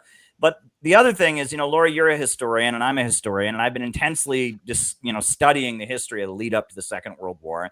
One thing I noticed is in the lead up to the Second World War, every ideology split down the middle, right? Communists, right? If you liked Roosevelt, if you were a supporter of Roosevelt, you were a supporter of the Soviet Union, you joined the Communist Party. But there was another group of people that sounded just like the Communist Party. They were for the workers. They were for the Russian Revolution. They loved Lenin. But they didn't didn't support Roosevelt, and they didn't want to fight against Hitler, and they tried to disrupt the war effort and disrupt and they were the Trotskyites. And, Grover Furr says he has evidence. He argues that Trotsky was actually being funded by Hitler in Japan and in Italy during the war to disrupt the war effort. It was the same ideology, communism, but some people interpreted communism to mean that you had to be on Hitler's side. But it wasn't just communism. Conservatism divided. In Britain, there was a conservative guy named Oswald Mosley, and he started the British Union of Fascists, the Black Shirts, and they marched around. It was a young men's organization, and they exercised together, and they were into moral purity, make Britain great again, had flags and all of this, and they loved Hitler, and they loved Italian fascism. So then the British government and people in the British government that were anti-fascist, but were also conservative, they started something called the Oxford Group. Have you ever heard of the Oxford Group? Indeed. And it was started by Frank Buckman. It was a Lutheran pastor from the United States, and they marched around with the British flag, and they exercised together, and they didn't masturbate, and they didn't drink alcohol, and they wanted to morally rearm the country, and they were conservative and ultra patriotic, but they were anti-Nazi. It was the same ideology and the same teaching, I guess you could argue, as the British Union of Fascists, but they were on the opposite side. In New York City, the Black Liberation Movement was a big deal. Harlem was the capital and still is largely the capital of Black America. And, the Nation of Islam, Elijah Muhammad, he said that Japan, was right to fight against the white empire. And he didn't feel like supporting the American government against the Nazis and whatever, and was eventually jailed during the Second World War. Elijah Muhammad, the Nation of Islam, they were on one side. But then you had Father Divine. And Father Divine was this pastor who believed he was the second coming of Jesus, sent to earth to liberate Black people, and had all kinds of wild religious rhetoric. But he was supported the Soviet Union. He loved the Communist Party. He loved Roosevelt. And every ideology divided, Black liberation ideology divided, communism divided, conservative right-wing authoritarianism divided. And, what was weird is, the Oxford Group and the Communist Party and Father Divine, they couldn't have agreed on less, right? But they were all marching together. The communists, they would take the Oxford Pledge. They had an anti-war, anti-racist pledge called the Oxford Pledge. And the communists organized people to take the Oxford Pledge. And Father Divine, who was a religious fanatic, racial separatist and other things, he met with Earl Browder. He campaigned for the Communist Party in elections. Because it was about what side are you actually on. It wasn't about, what ideology do you profess. And I feel more and more like that, Angela, I forget her last name. She's the chair of the Libertarian Party. Oh, Angela McConnell. Yeah. Awesome. She's tremendous. I've seen her on your program. We've texted back and forth. She's a great person. And I would campaign for her if she was running for office, and I support her. Our ideology is very different, but in practice, we're on the same side. You know what I'm saying? Whereas there's all kinds of people that call themselves communists that would probably murder me if they saw me on the street. And I have been confronted on the street before. It's very awkward. I'll be in a mall and some weirdo will walk up to me. Oh my God, you're the Russian nationalist, blah, blah. I just walk the other way, I've been confronted, by Marxists on the street who want to destroy me before. I mean, it's not about what ideology, what vague ideology you believe in. It's about what do you interpret? What side are you on? Are you for the lockdowns? Or are you against them? Are you for sending weapons to Ukraine? Are you against them? Are you for internet censorship or are you against it? And people interpret all kinds of ideologies in different ways, but there's a real fight going on among the global elite right now. And I'm on the side of you guys, and you guys are on my side. And we may have a different ideology. We may see the world differently, and we can discuss that over coffee sometime. But in an actual battle, we're on the same side. That's my interpretation. I agree. I agree, too. Yeah. We actually agree more than we disagree. You will know them by their fruit. One of my favorite Bible verses. You will know them by their fruit. Exactly. It's what you do. It's not so much what you say. It's what you do. Although words do have power. And that's why when I hear words like that being screamed at Prime Minister Trudeau, who I deplore and cannot stand, I'm just thinking to myself, at least get your insults right, fellas. He's not a Jew and he's not a communist. I'm sorry, Rick. I have to disagree. I think he's a fascist. Evil kind. If it's like the Superman, same outfit, but the evil side. Well, you know, I agree with you that Pierre Trudeau was pretty pink. I wouldn't say he was red, but he was pretty pink. Justin, I don't know what went wrong with that guy. I think he was dropped on his head too many times as a child, or maybe he's been hanging around Chrystia Freeland too much and absorbing some of her politics. But there's a strong fascist streak in Justin Trudeau. I think he's hard to define because I think he just fits into the globalist category, which is a mix of things. So. Which brings me to a great question. I want to ask this one of Tyler. What's the difference between an internationalist and a globalist? Well, to me, it boils down to what are you going international for? Are you going international to spread imperialism, to spread colonialism, to spread degrowth, to corner the market in poor countries so you can steal their wealth and put it on Wall Street? Are you going international so you can, start scooping up all their data, censoring their free speech, inciting color revolutions to take over their popular, nationalist leaders, or spreading international politics so that the workers form unions in other countries, so they meet together in international groups that plan out how to fight the people who are doing all the things I just explained to you what they are doing. To me, that's the internationalist movement of the communists, was to get workers together to fight against imperialism, colonialism, and the use of capital against them, for breaking up their unions, for lowering their living standards, for stomping on their free speech rights. So it really boils down to me. It's like, okay, I believe, that you should act locally. You should do as much as you're going to do locally. Absolutely. But our enemies are going to organize globally. They will. They are globalists. So if the workers don't also organize globally, then they will crush us globally. So that's how I see it. It really breaks down to, communism. The way I see it is the workers organizing globally to fight for their rights, to raise their own living standards by working together against the respective Rockefellers in their own countries. And the other side is the Rockefeller Foundation organizing globally to do the exact opposite. And that's what it boils down to. Is that a good answer? That's a great answer. Okay.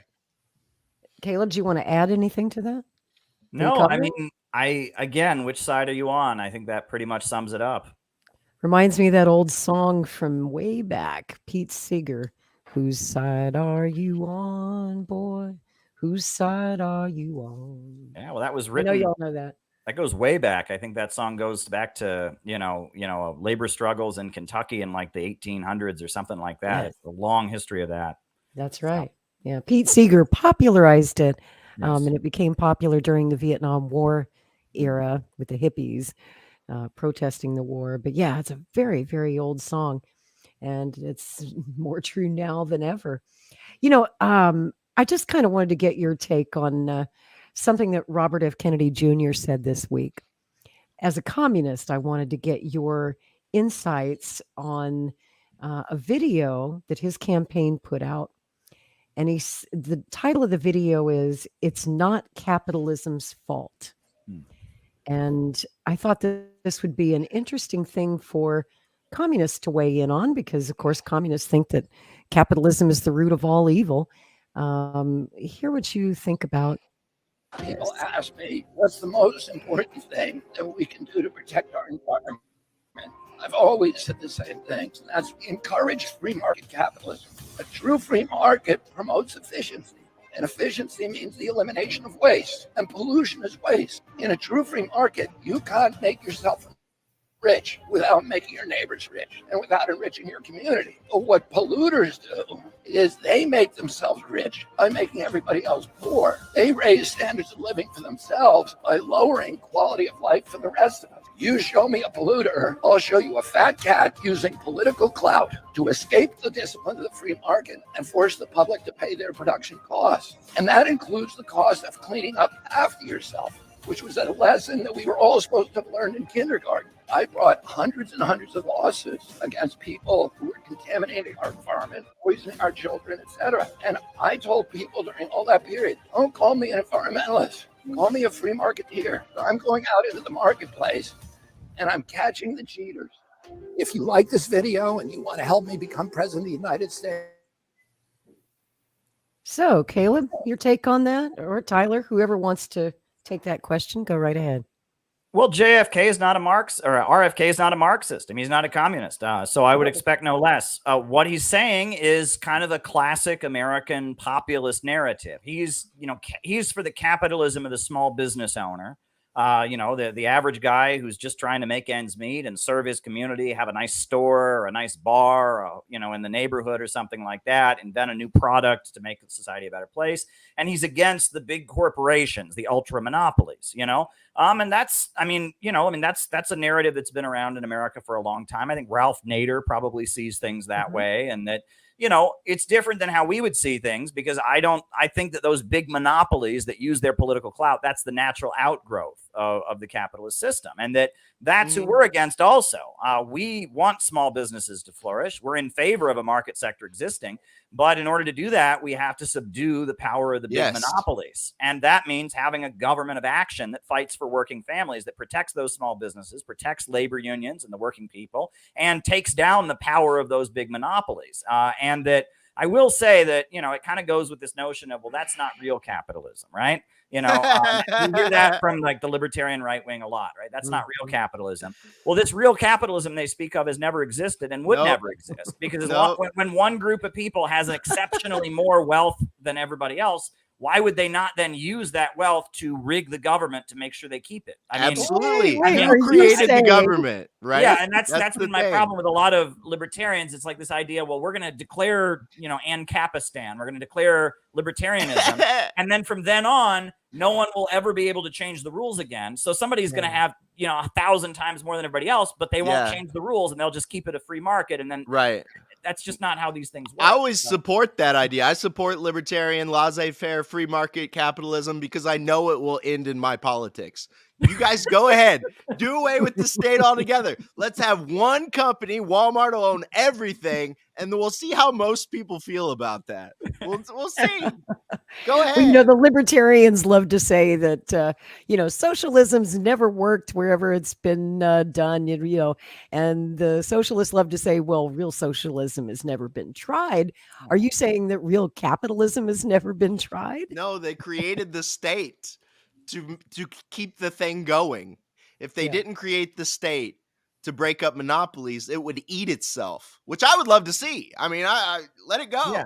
I mean, the capitalists themselves. I mean, the Federal Reserve was created by J.P. Morgan, who was a wealthy capitalist, and he created the Federal Reserve because it was necessary, because they were having the stock market. The thing kept crashing over and over again. Yeah, they had a panic on the stock market every 2 years in the economy, and he was himself bailing people out with his money to keep the economy going again. And, this is the general law of capitalist accumulation, right? Is that, companies compete with each other, and some go under and some triumph. And so in order to keep capitalism as it is, you have to have a government that then steps up and breaks up monopolies just to keep the economy going. One thing that I learned when I worked in the insurance sector, there's all kinds of crazy laws that are not to like benefit people or for a welfare state, that are just to keep the market functioning. If you're an insurance salesperson, one thing you are not allowed to do, it is completely illegal, is if you go to a company and if you go to the person who's in charge of buying their insurance and say, okay, if you buy from me, I'll give you a cut, right? And you would think, well, it's a business transaction, it's allowed. But the reason that's illegal is because then no one would ever know, there would be no competition in the insurance sphere, right? And that's called back channeling, and you can go to jail for doing that. Another thing is, there's a wealthy Chinese businessman. He owns AMC Theaters. I forget his name. He's a very wealthy Chinese businessman. Well, he owns a chain of movie theaters in the United States. So he tried to buy one of the Hollywood studios, one of the big seven. And he had the money and he bought it. And the courts stepped in and said, no, you can't. No, you can't. It's illegal for anyone who owns movie theaters to own a Hollywood studio. Why? Well, they would only show their movies. Mhm.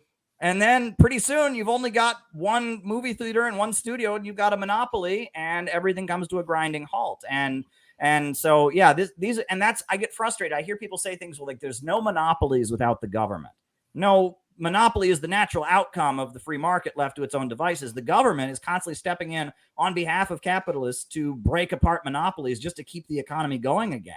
You know, and it generally gets to be like a club where it's not a monopoly. There's like 4 or 5 major companies. That's It's how a cartel. Yeah, there's like 4 or 5 major car companies. There's 4 super major oil companies. You know, and that's how it tends to be. And the government keeps it that way at least. But even that is a concentration in the hands of a few. You know, we don't have a different car company in every state.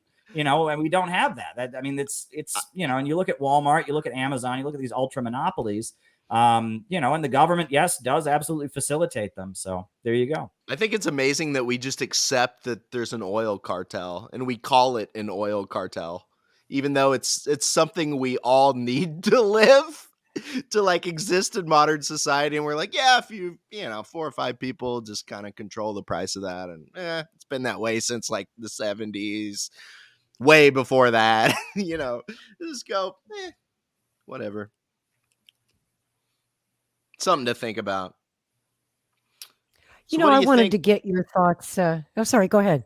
No, you go ahead. No, you. I was just wondering about Jose. Is Jose giving up on us? Unfortunately, he's in transit and he's in a place that has no internet. Well, he owes you another episode then, Lori. So we're going to have to rebook him. Hopefully we'll get Jose back maybe next week or Saturday after that. I was hoping that I could get you all in the same room together tonight. I was hoping to meet the famous Jose Vega. Yeah. Tell him how much I admire his courage. I love him.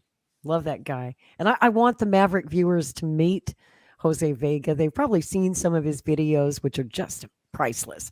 But I just know they'd love him. Everybody who meets Jose loves him. I did want to get your thoughts also as communists. You know, there's this whole MAGA communism movement that's out there. And it baffles me, not going to lie. I don't understand why people who might call themselves Marxists or communists would identify with Trump when he is so anti-communist. He's vehemently opposed to communism. And I wanted to get your thoughts on his recent comments where he said that if he's reelected, he will impose a immigration ban on all communist nations. And communists will not be allowed to come to the United States. Did you hear that, Caleb? That already exists on your U.S. citizenship. It's been there a long time, and on your passport it asks, "Are you a communist?" And I mean, you know, that's already in effect. What's interesting though is there is a law that says that if you come from a communist dictatorship, you get an automatic green card. Right? That's why Cubans, the wet foot, dry foot policy, Cubans who show up here, you know, automatically you get a green card. Right? If you're fleeing from China, you automatically get a green card. Right? So is he talking about getting rid of that? That's a good question. He wasn't, of course. He's not talking about anything. He's not talking about anything. And I've noticed with a lot of this stuff that Trump says, it's like he says things that if you actually dig into it, don't make any sense. Yeah. Right. But it's like he's trying to legal. Well, it's like on the one hand, he's trying to, you know, Biden in his mind is a communist, right? And his audience really hate Biden. So he's saying, I'm going to ban the commies from coming here. And they're all like, yeah. You know, they love to hear that, right? They cheered. But then on the other hand, he's probably also saying, you know, this policy where we just let anybody in from any of these communist countries and we have like some problems. Maybe I'm going to get rid. Maybe he's telling somebody else we're going to get rid of that. Like he's saying about 5 different things. Do you remember this is an example of something where I supported Donald Trump, where you remember the travel ban? You remember that? Sure do. That travel ban was very interesting because what that was that Donald Trump was taking away one of the key tools of American intelligence, which is bribing people with visas in Syria and Somalia and Iraq and Iran and all these countries. If you do what America wants, your wife and kids get to come here as a reward. And Donald Trump noticed what I think I noticed as well, which is that, you know, the Tsarnaev brothers who bombed the Boston Marathon, their parents were Chechen separatists who were paid by the American government to fight Russia. And they came here, and their kids then blew up the Boston Marathon, right? And they got their parents got rewarded with a visa, and then the New Jersey bomber Ahmed Rahami, his parents were Afghans who fought the Soviet Union in Afghanistan and were rewarded by the U.S. government with a visa, and then their kid, blew up, things like that. The Manchester bomber who blew up the concert, he fought in Libya against Gaddafi. Right. And his father and him both went to Libya and fought Gaddafi. They did such a good job. The British government gave them visas to come to the United Kingdom. Just so happens the reason they were fighting Gaddafi is because he had a Russian girlfriend, and they thought that was a crime against Islam, and they're radical fanatics. So after, defeating Gaddafi, they then blew up the concert and killed a bunch of innocent people there. And that some of these people in, what you might call the deep state, the FBI, the Department of Homeland Security, say this policy of giving radical Muslim extremists visas because they fight somebody we don't like Gaddafi or Assad or the Russians, is kind of blowing up in our face, almost literally in some cases, like in Boston and in Manchester and elsewhere. And maybe we shouldn't be doing this. How about the 9/11 hijackers, for crying out loud? Yeah. Yeah, and so Donald Trump was taking away this soft power, and you'll notice that almost immediately after he did it, like within hours of it, all the airports in the United States were full of protesters. Yes. Right? And I got to tell you something. It is illegal to protest in the United States at an airport. It is illegal to film in an airport. Did you know that? If you take out your film and know film, that. yeah, they'll come on you, boy. Security will stop you real fast. If me and Tyler decided to go have a protest at LaGuardia Airport tonight, we would be in handcuffs immediately, right? Wow. But yet, not only were there protests at every airport in the United States, and somehow we're allowed, and all the TV news cameras were there filming them, and they just happened so quickly, but, there were no arrests, nobody got arrested, and that was so obviously, and then they admitted it on television many times. These people got up and they would list, so-and-so risked their life for America to fight the Iranian government, and now we can't bring them to the United States. Hello? That's what it's about. Like, that's what it was about. It wasn't a Muslim ban. It was a freeze on visas in certain countries. And it really made the CIA and the intelligence community furious. But I think it was done in response to the fact that this policy of just giving visas to anybody who fights the United States, when the USA is actively arming extremists and terrorists, Wahhabis, aligned with the Saudi interpretation of Islam, that are willing to fight against, socialist governments like they had in Libya or in Syria or against Russia. That policy has resulted in so many acts of terrorism. So I actually think Trump was kind of right on that grounds. Now I know it hurt, I have friends that are like Iranian dual citizens, and that affected them very negatively. So I can see that it hurt some people, and it wasn't a good policy in that sense, right? It wasn't a completely good policy. I don't completely embrace it, but what it was really about, people saw it as Trump hates Muslims, and actually to a lot of Trump's supporters, it might have been that, right? That might have been why they called it that. I know Steve Bannon apparently is the guy who had the idea for it, which is interesting. And Trump might have sold it to his supporters that way, but it was about something much deeper that they didn't really want to have a conversation about. So, when I hear Trump say that, it's like, well, that's already on every citizenship form. It says, are you a communist, and all of that.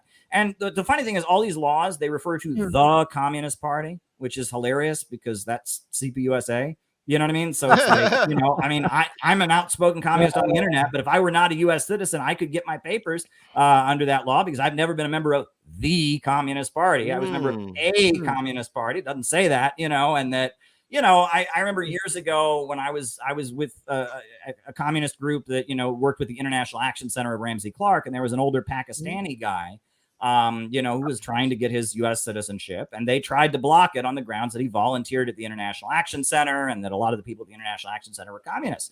Well, it was overturned in court because he said, I'm not a communist. I'm a Muslim. I disagree with the Workers' World Party. They had somebody from the Workers' World Party get on the witness stand and confirm he is not a member. And they said, well, we know he's a communist because he calls himself the Secretary General of his organization. And they said, well, Ban Ki-moon is the Secretary General of the UN, and he's not a communist, so that didn't fly. And then they said, and it says on the law literally says the Communist Party, and that refers to one organization and one organization only. Interesting. So it's really, really bizarre. The whole thing is very, very bizarre. Yeah. So there you go. Yeah. Wow. Tyler? Well, for me, he's not talking about me, right? He's saying the word communism. He's talking about Joe Biden. He's talking about weirdo leftist liberals Right. that want to read weirdo books in the classroom. Like Which I'm a school unfortunately teacher. I've never describes seen a one lot of those members of the CPUSA, the so-called Well, Communist I Party. mean, you got to who, think in in my America. opinion, are not really communists at all. In America, the CIA's had a lot of years to run a lot of dark arts programs, MK Ultra. People are like 16 layers inside an onion trying to figure out what a word means. You know, like Rick thinks Trudeau's a communist. I'm a communist. Trump's talking about someone else that's a communist. I mean, it comes down to like And they structuralism. think Trump's a Nazi. So there you go. No, I know. It comes down to like structuralism. Like if I say, everybody think of an apple, right? Caleb's thinking of a green apple. Rick's thinking of a rotten apple. I'm thinking of a red apple. Lori's thinking of a yellow apple. Or if Trump said, like, we're going to ban Christians, right? If you think all Christians believe the same thing, get a Seventh-day Adventist and a Catholic in the same room and see what happens. Right. So you say Catholic, okay, you got to dig down into what did they actually believe. For me, we actually have a card of what we believe. Number 1, a mass mobilization to rebuild the country. Public ownership of natural resources. God created it. Everybody should have a little part of it. Public control of banking and forgiving predatory debt, and an economic bill of rights. There's nothing on there about we're going to do away with freedom of speech. There's nothing on there about we're going to push weirdo stuff on your kids. You're not talking about us. If he says we're going to like ban everybody that thinks, public ownership of natural resources is a bad idea. Well, Trump, what are you talking about? You're in Syria to steal the oil, right? I want to steal our own oil.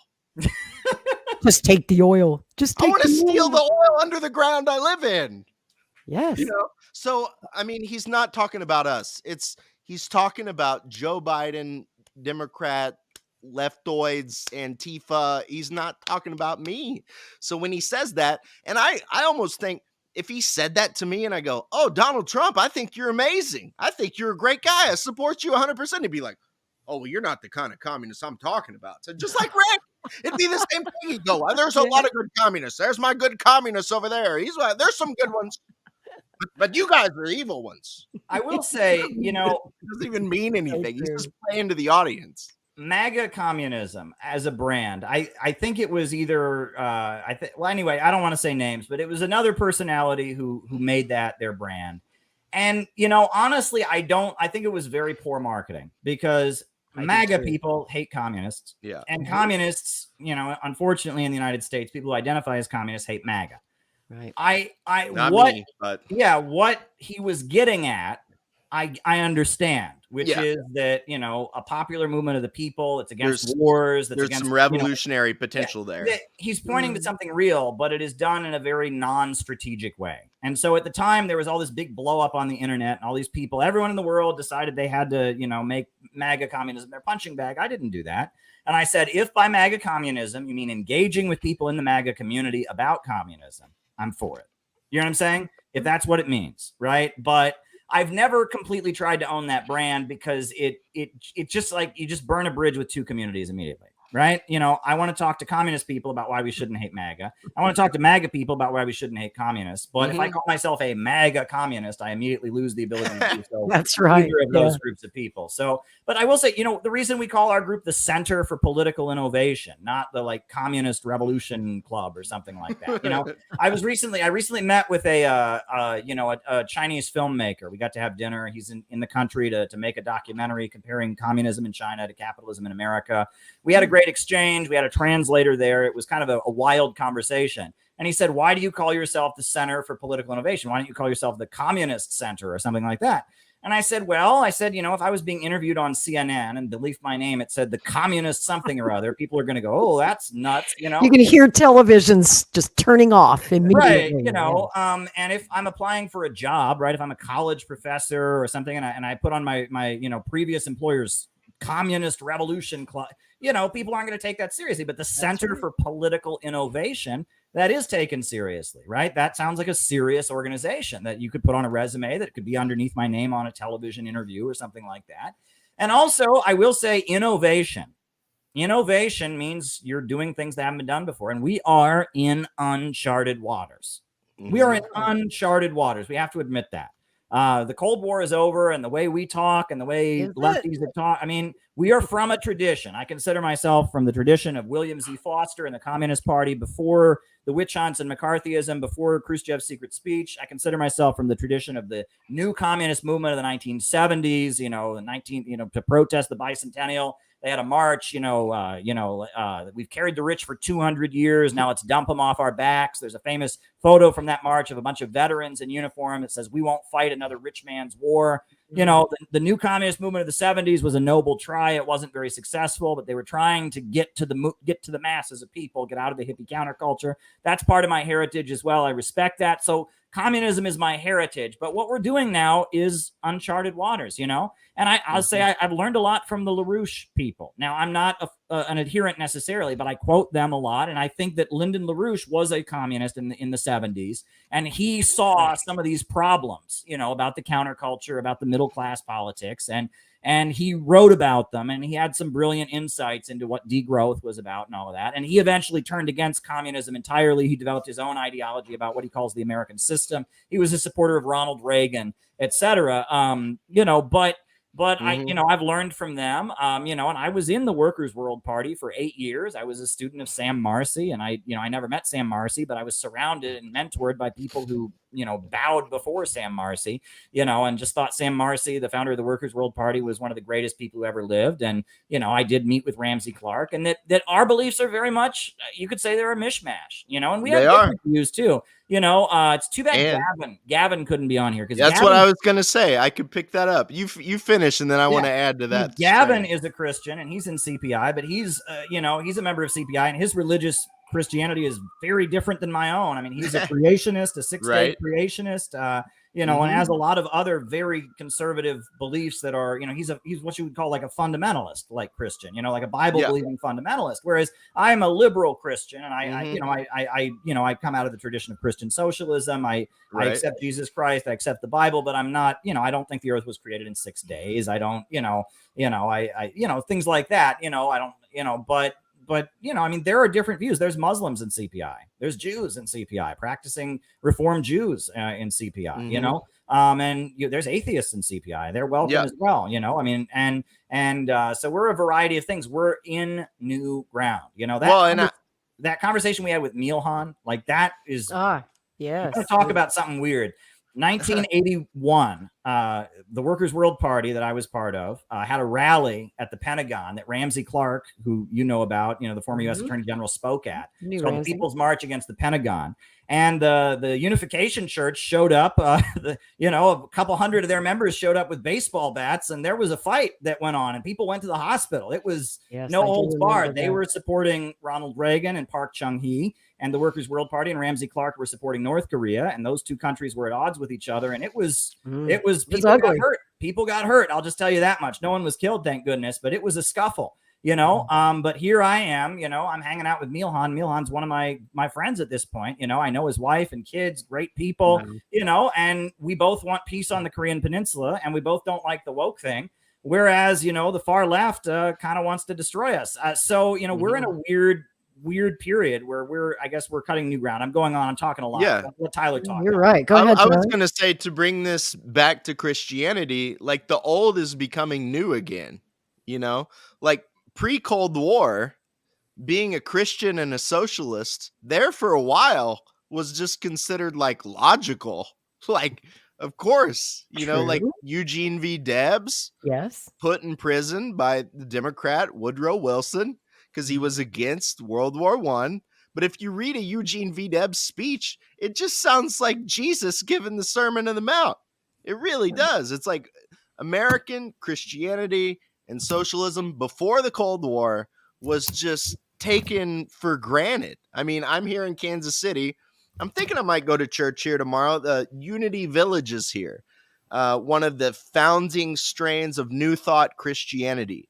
Charles Fillmore wrote Prosperity. It was the book that founded the Unity Church here.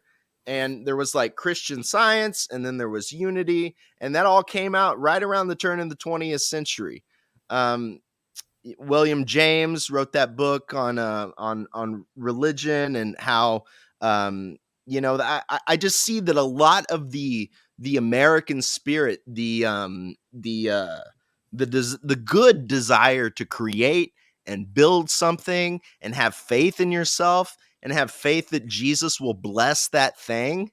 Like all that comes from that New Thought period. And that went with socialism like peanut butter and jelly. If you go back on my channel, there's that book by Wallace Wattles, Jesus, the Man and His Works, as well as Jesus, a New Christ, which is he's just explaining how to use Christianity to set up a socialist government to take care of people in America. And that was written in, I think, 1910. And he was like a farmer in Idaho, you know, they got into New Thought Christianity and wrote that book. So this stuff has deep roots in America. And, you know, a lot of things happened 100 years ago. Some of them weren't so good. Some of them were. And I'm glad to have CPI as a place to bring those two ideas together, a place where I can bring what I've learned from communism. I don't have it all figured out. What I've learned from Christianity, I don't have all that figured out, and just kind of show up with like-minded people that I know are good people in their heart. And that's what Christianity does for me with communism more than anything, is I know in my heart, I'm going to ask myself, as I'm building a people's government, I'm constantly going to ask myself, is this what Jesus would do? And if it's not, then I'm not going to do it. Okay. So to me, that's, how can that be godless? That's, God is foremost in what I'm doing. But I also don't believe in like donning a robe and going off in the woods and just meditating 26 hours a day, because, you know, this is Satan's world and I'm not going to try to do anything to fix. I don't think that's right either. I think we should, you know, there's a ton of great quotes about that. If you refuse to take power, if you're a good person and you refuse power, that power vacuum will be filled by tyrants, by evil people. I hate the quote. I hate the quote. Absolute power corrupts absolutely. That is just an excuse for good men and women to never try to lead anybody or lead anything. Just, you know, and hey, it makes everybody evil. So just sit back and let evil people run the show. And isn't isn't that why we passed the 22nd Amendment in 1947? Was there was that belief after all those years of one president, Roosevelt, whom some called a dictator. They felt that, yeah, absolute power corrupted a good man, absolutely, which is nuts because most of the country supported Roosevelt. He was reelected every time by a huge margin.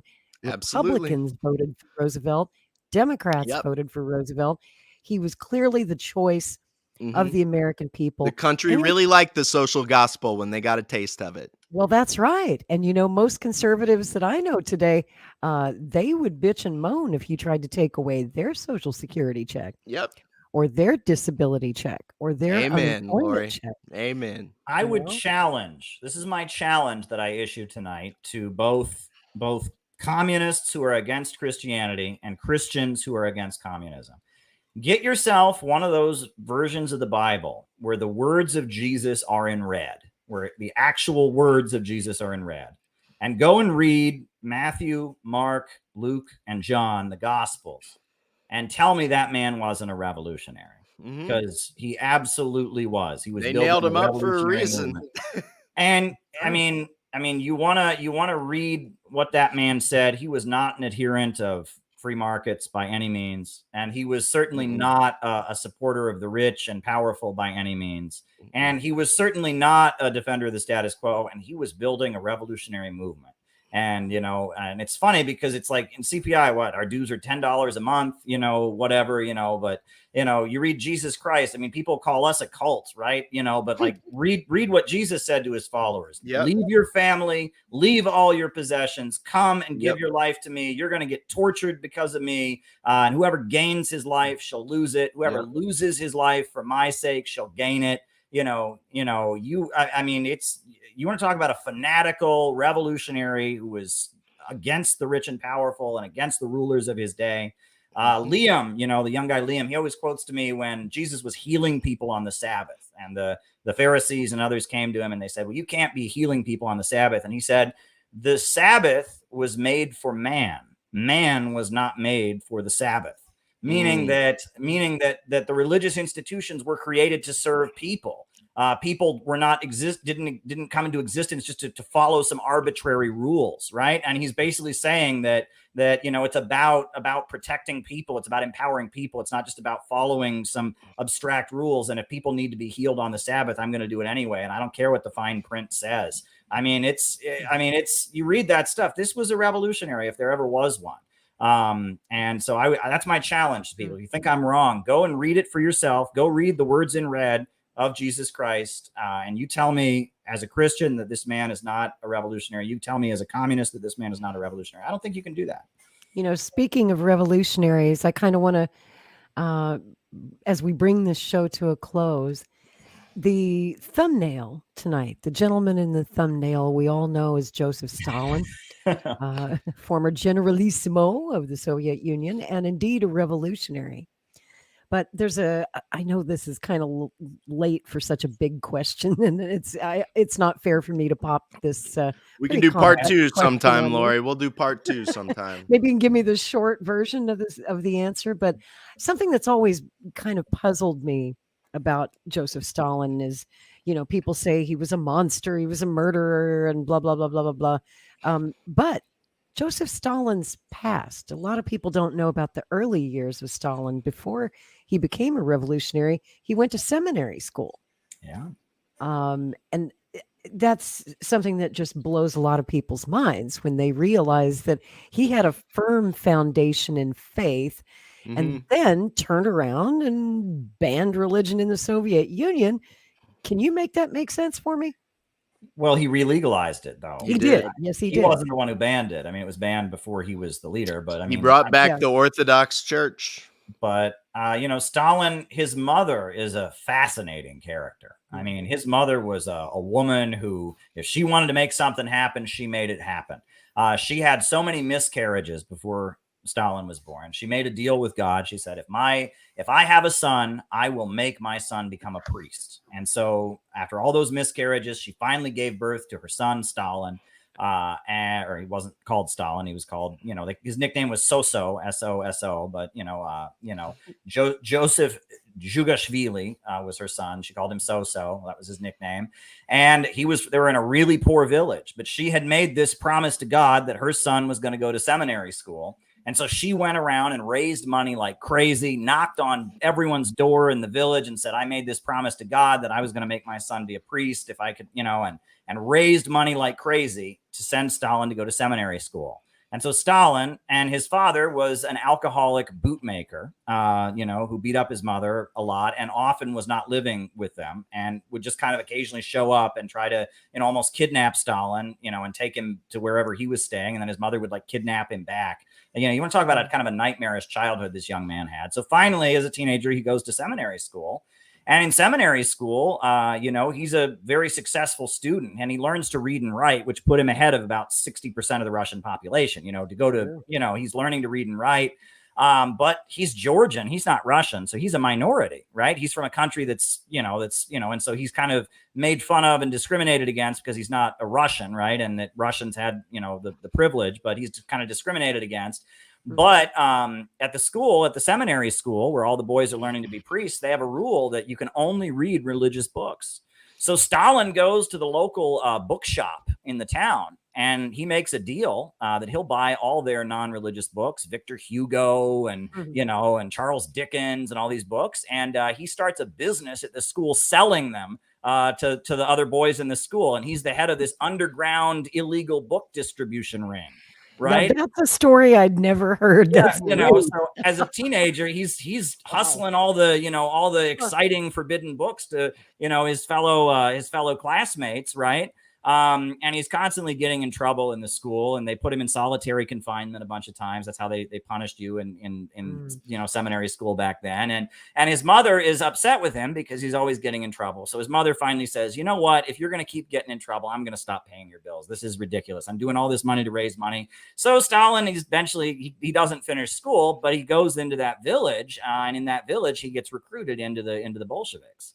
So, But what's amazing about Stalin was a man's man, if there ever was one, right? Yeah. Like he knew how to talk to people, and he was like the linchpin. In the Bolshevik Party, you had all these like wealthy intellectuals whose parents were nobles who read all the books and all of that. And most of them were in exile, you know, in Vienna and Paris, you know, writing theoretical stuff. And then you had working class people who joined labor unions or peasant associations because they were trying to survive. Stalin was the linchpin. He was an intellectual. He could read and write. He'd been to seminary school, but he was also from a poor village in Georgia, and he knew how to relate to average people.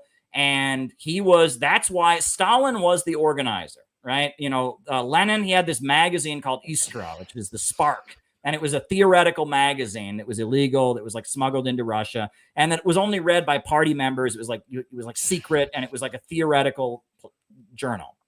Stalin was the editor of Pravda, which means truth, which is a daily newspaper that came out every day in St. Petersburg.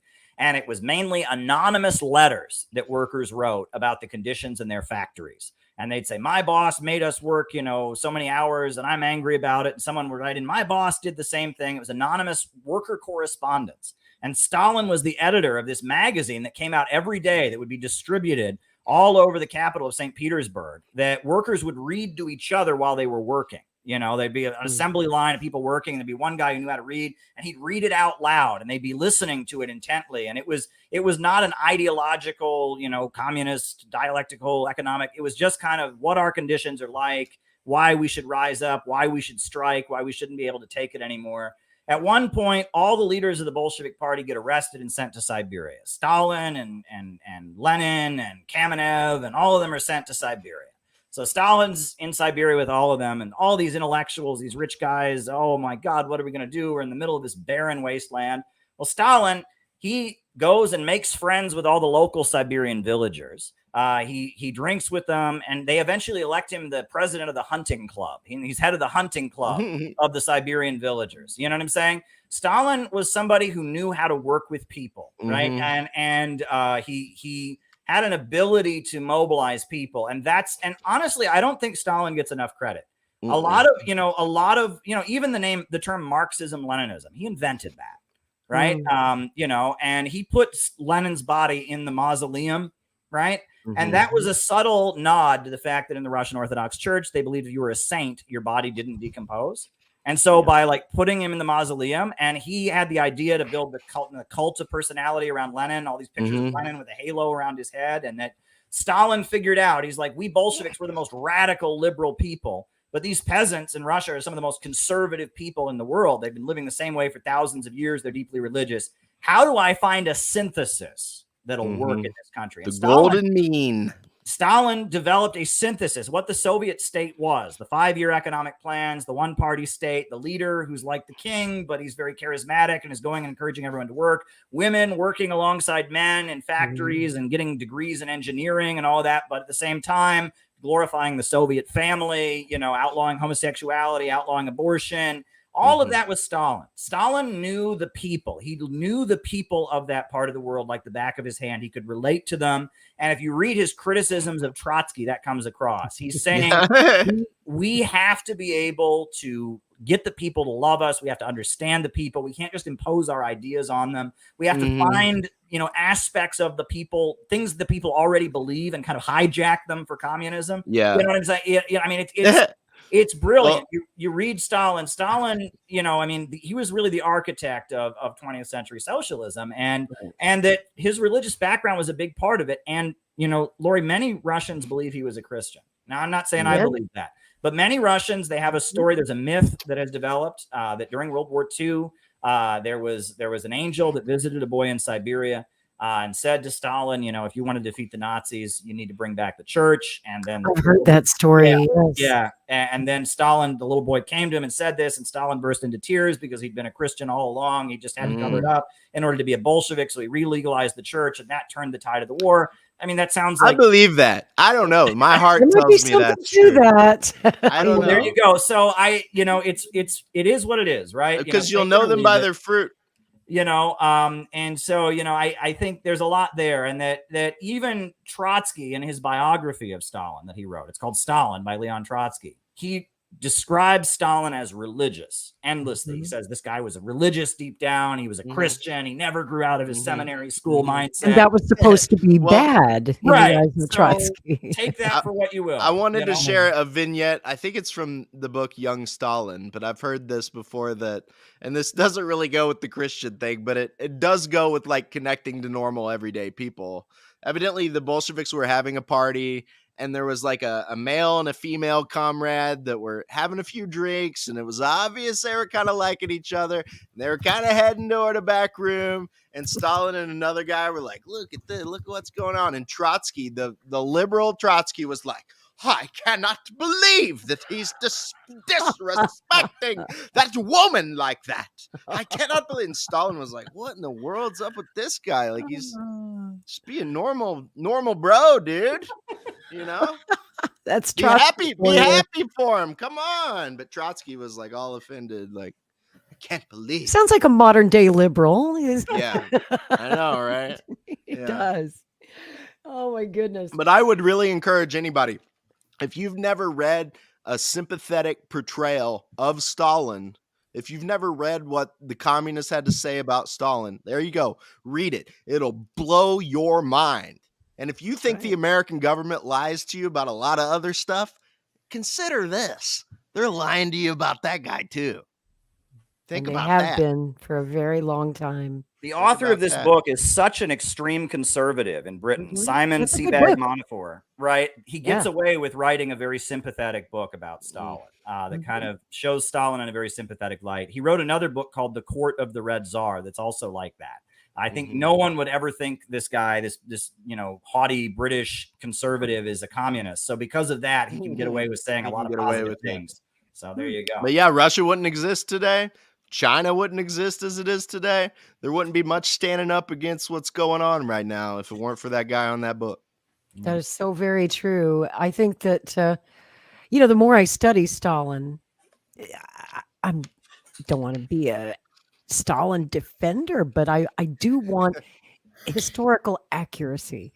And nothing bothers me more than when I see elite academics at our best colleges and institutions preaching a version of history, which is in fact false, and it's ideologically driven by Cold War belief systems and rhetoric, and they themselves were indoctrinated as well. And the true histories are often buried, covered up in the West, and even, it's some of the Russians tell me that they too, during the period of de-Stalinization, read a lot of fake history about Stalin that just was a slander and was not, in fact, true. But even though, I think it's remarkable, you guys, that after 60 years or more of de-Stalinization attempts to break the Russian people of their love for Joseph Stalin and in the former Soviet republics, it amazes me, at least in Russia, when you look at the polls to this day. And I heard Caleb talk about this in his recent speech in New York. Levada conducts polls every so often, every few years. And the Russian people to this day, still 75% or more, believe that Joseph Stalin was the greatest leader they ever had, and that the Soviet Union were the best times in Russia's very long 1,000-year history. So on a closing note, tell us why, gentlemen. Why? Well, I wanted to read that quote. I looked it up so I'd get it right. It's, I know that after my death, a pile of rubbish will be heaped on my grave, but the wind of history will sooner or later sweep it away without mercy. Joseph Stalin. Well, so if you want to hear the other side, read Grover Furr. Excellent. That's all I'm going to say. That's my end statement. I'll try to be quick about this, and that I'm not totally where Grover Furr is at. And I think that Stalin probably did do plenty of bad things in his life. I don't think it's fair the way he's been portrayed. He's obviously a dynamic individual who played a very positive role in world history, but he also probably made a lot of bad decisions. There's probably a lot of innocent people who got hurt. But that said, he represented everything that the Russian people and the Soviet people did during those times. He was the man leading them in the fight against the Nazis. He was the man leading them as they raised their people up out of poverty. And that you have to view him in that context. And that Khrushchev's secret speech was devastating It was absolutely devastating because Khrushchev was saying basically the man who was the symbol of that period in our country where we did all so much good, that man was evil, right? And that what Khrushchev did was he psychologically raped the Soviet people, right? I mean, can you imagine all the people who died, all the people who sacrificed, and to get up there in front of the country as the leader of the Soviet Union say, you know what? The guy who was leading us the whole time, he was a bastard. He was just as bad as they said he was. And that set the stage for the fall of the USSR. Yeah, that was the end of the Soviet Union. It did break them psychologically on some level. I think there's truth in that. That's a lot like what the woke left does. A lot of what the woke left does is it's kill your father psychologically. They want to break any loyalty you have to your parents. They want to destroy your belief in God. They want to just devastate you psychologically so that you can be isolated. And they don't want you to love your country too. They really want to drill that love of country out of you. Yeah, they want to. They don't want you to have any truth that you can cling to, right? And that's why in China, Deng Xiaoping said that we consider Mao to be 70% good, 30% bad, but we will never do to Mao what Khrushchev did to Stalin. Mao, probably did a lot of bad things too. Let's be real about it. And that Xi Jinping has said the same thing. We will never do to Mao what Khrushchev did to Stalin. And that people need to believe in something.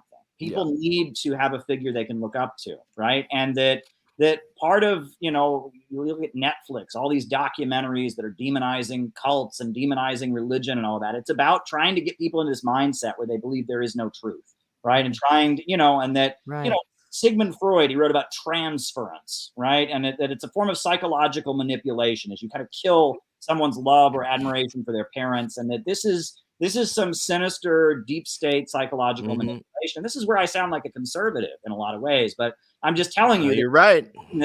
They don't just want you to hate Stalin. They want you to hate any figure. Everything. And that's why they had term limits after the death of Roosevelt. They don't want you to rally behind any leader to fight for any truth. They want us atomized and cynical and hopeless. So nobody's perfect. 100%. America's not perfect. FDR wasn't perfect. Lincoln wasn't perfect. But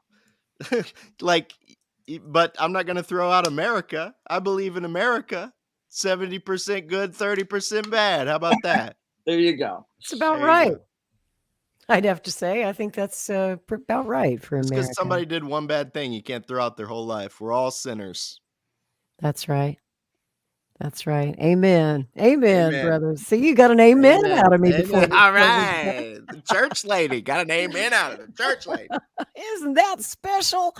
This has been really special. What an amazing conversation. It always is when we have you guys on the show. Well, I love you guys. I love Rick. I love Lori. I love Brother Caleb.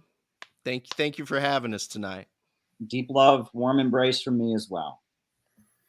God bless everybody. Thank you for joining us. I'm sorry you couldn't get a word in edgewise, brother, but thank you for joining the conversation too. Rick looks like he's in a monastery, I think. Maybe he is. Yeah, it's an unusual room in this house. Yeah. So, gentlemen, I want to thank you once again, and please tell our listeners where they can find you and how they can support the Center for Political Innovation. CPIUSA.org. CPIUSA.org. And on our YouTube channel, we have a message every morning. You can wake up. Before you guys wrap up, I just have to say, I'm not buying the Stalin stuff. Okay. That's fine, Rick. We knew you weren't, Rick. We knew it. So, I sit here and I take it all in and I'm trying to be a nice host, but he murdered people and he censored people and he killed journalists. And so, he's no saint. So let's just be clear about that. And I know, Caleb, you acknowledged that he did some bad things, which is a sanitized way of saying he murdered people en masse. So, let's not just wash over this. Rick, did Abraham Lincoln murder people? Mao did bad things. A lot of people have done a lot of bad things. You guys are not bad people. Okay. I just think when you grasp the golden ring of political power, Abraham Lincoln did it too. George Washington did it too. Heads it are gets gonna messy. roll. It gets messy. Let's not just sanitize things to the point where we're trying to elevate people to this lofty position of sainthood or whatever it is. He really didn't just do bad things. We can't relate to the conditions. 15 different countries invaded the Soviet Union after the Russian Revolution. Not diminishing that either. 27 million Stalin, killed no during World War saints. II. It's like No, anyone who was in his position was going to kill a lot of people. I mean, it's you're in a situation that's kill or be killed, and it was a very authoritarian country. There's no question about it, and there wasn't. The Nazis make similar kind of arguments. I spoken to some yesterday. Oh. I'm not into it. I'm just not into the killing of people. I'm not into censorship. I'm not into jailing journalists. I mean, Obama did that. So did Abraham Lincoln. A lot of bad people done a lot of bad things. Yeah. And I salute you, Caleb, for acknowledging that Stalin has done some bad things. I don't think it's healthy. I don't think it's right to,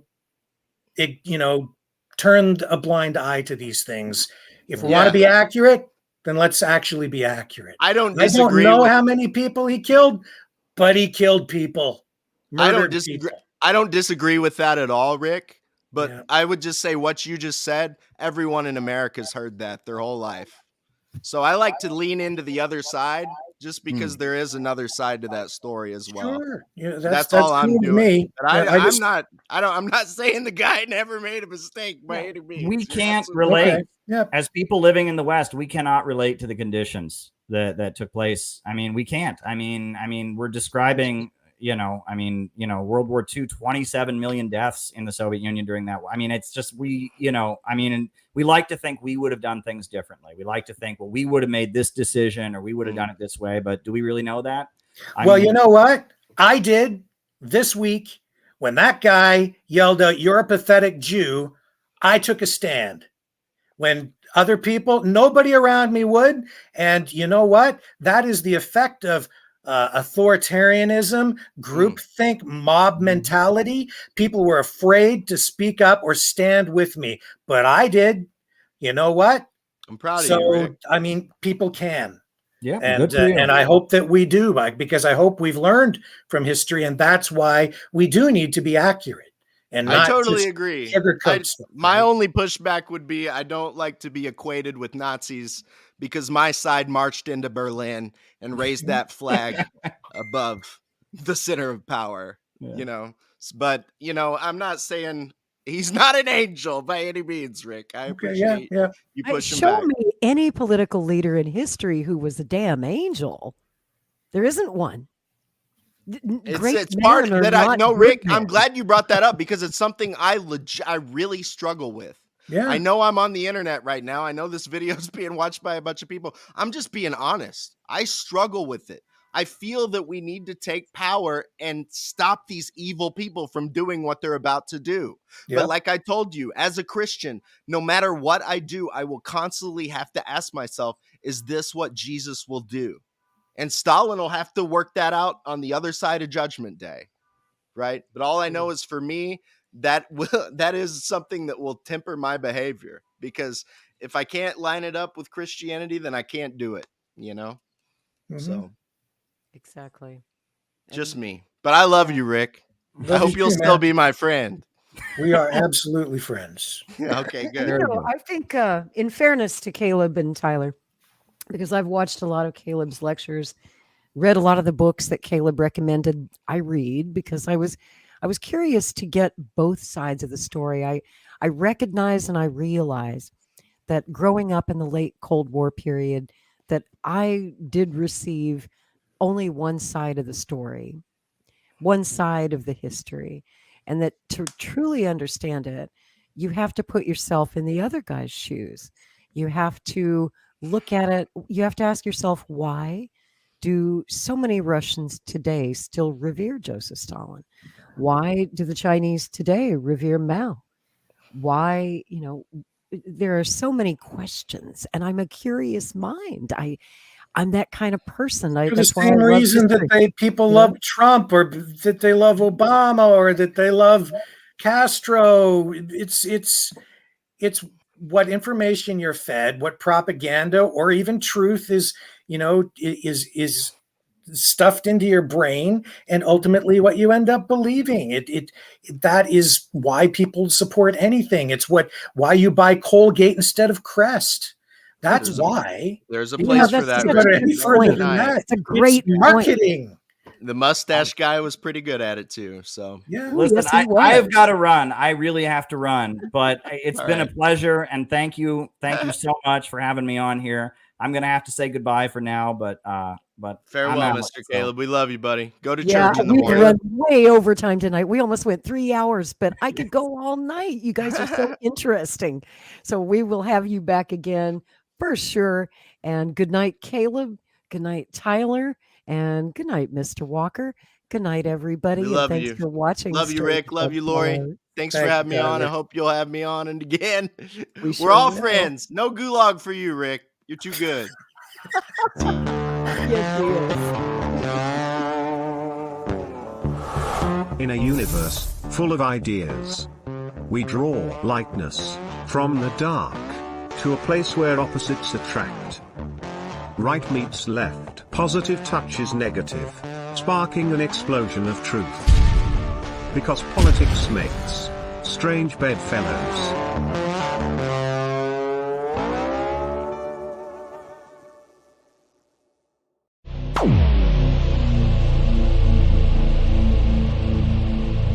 This has been a Maverick Multimedia production.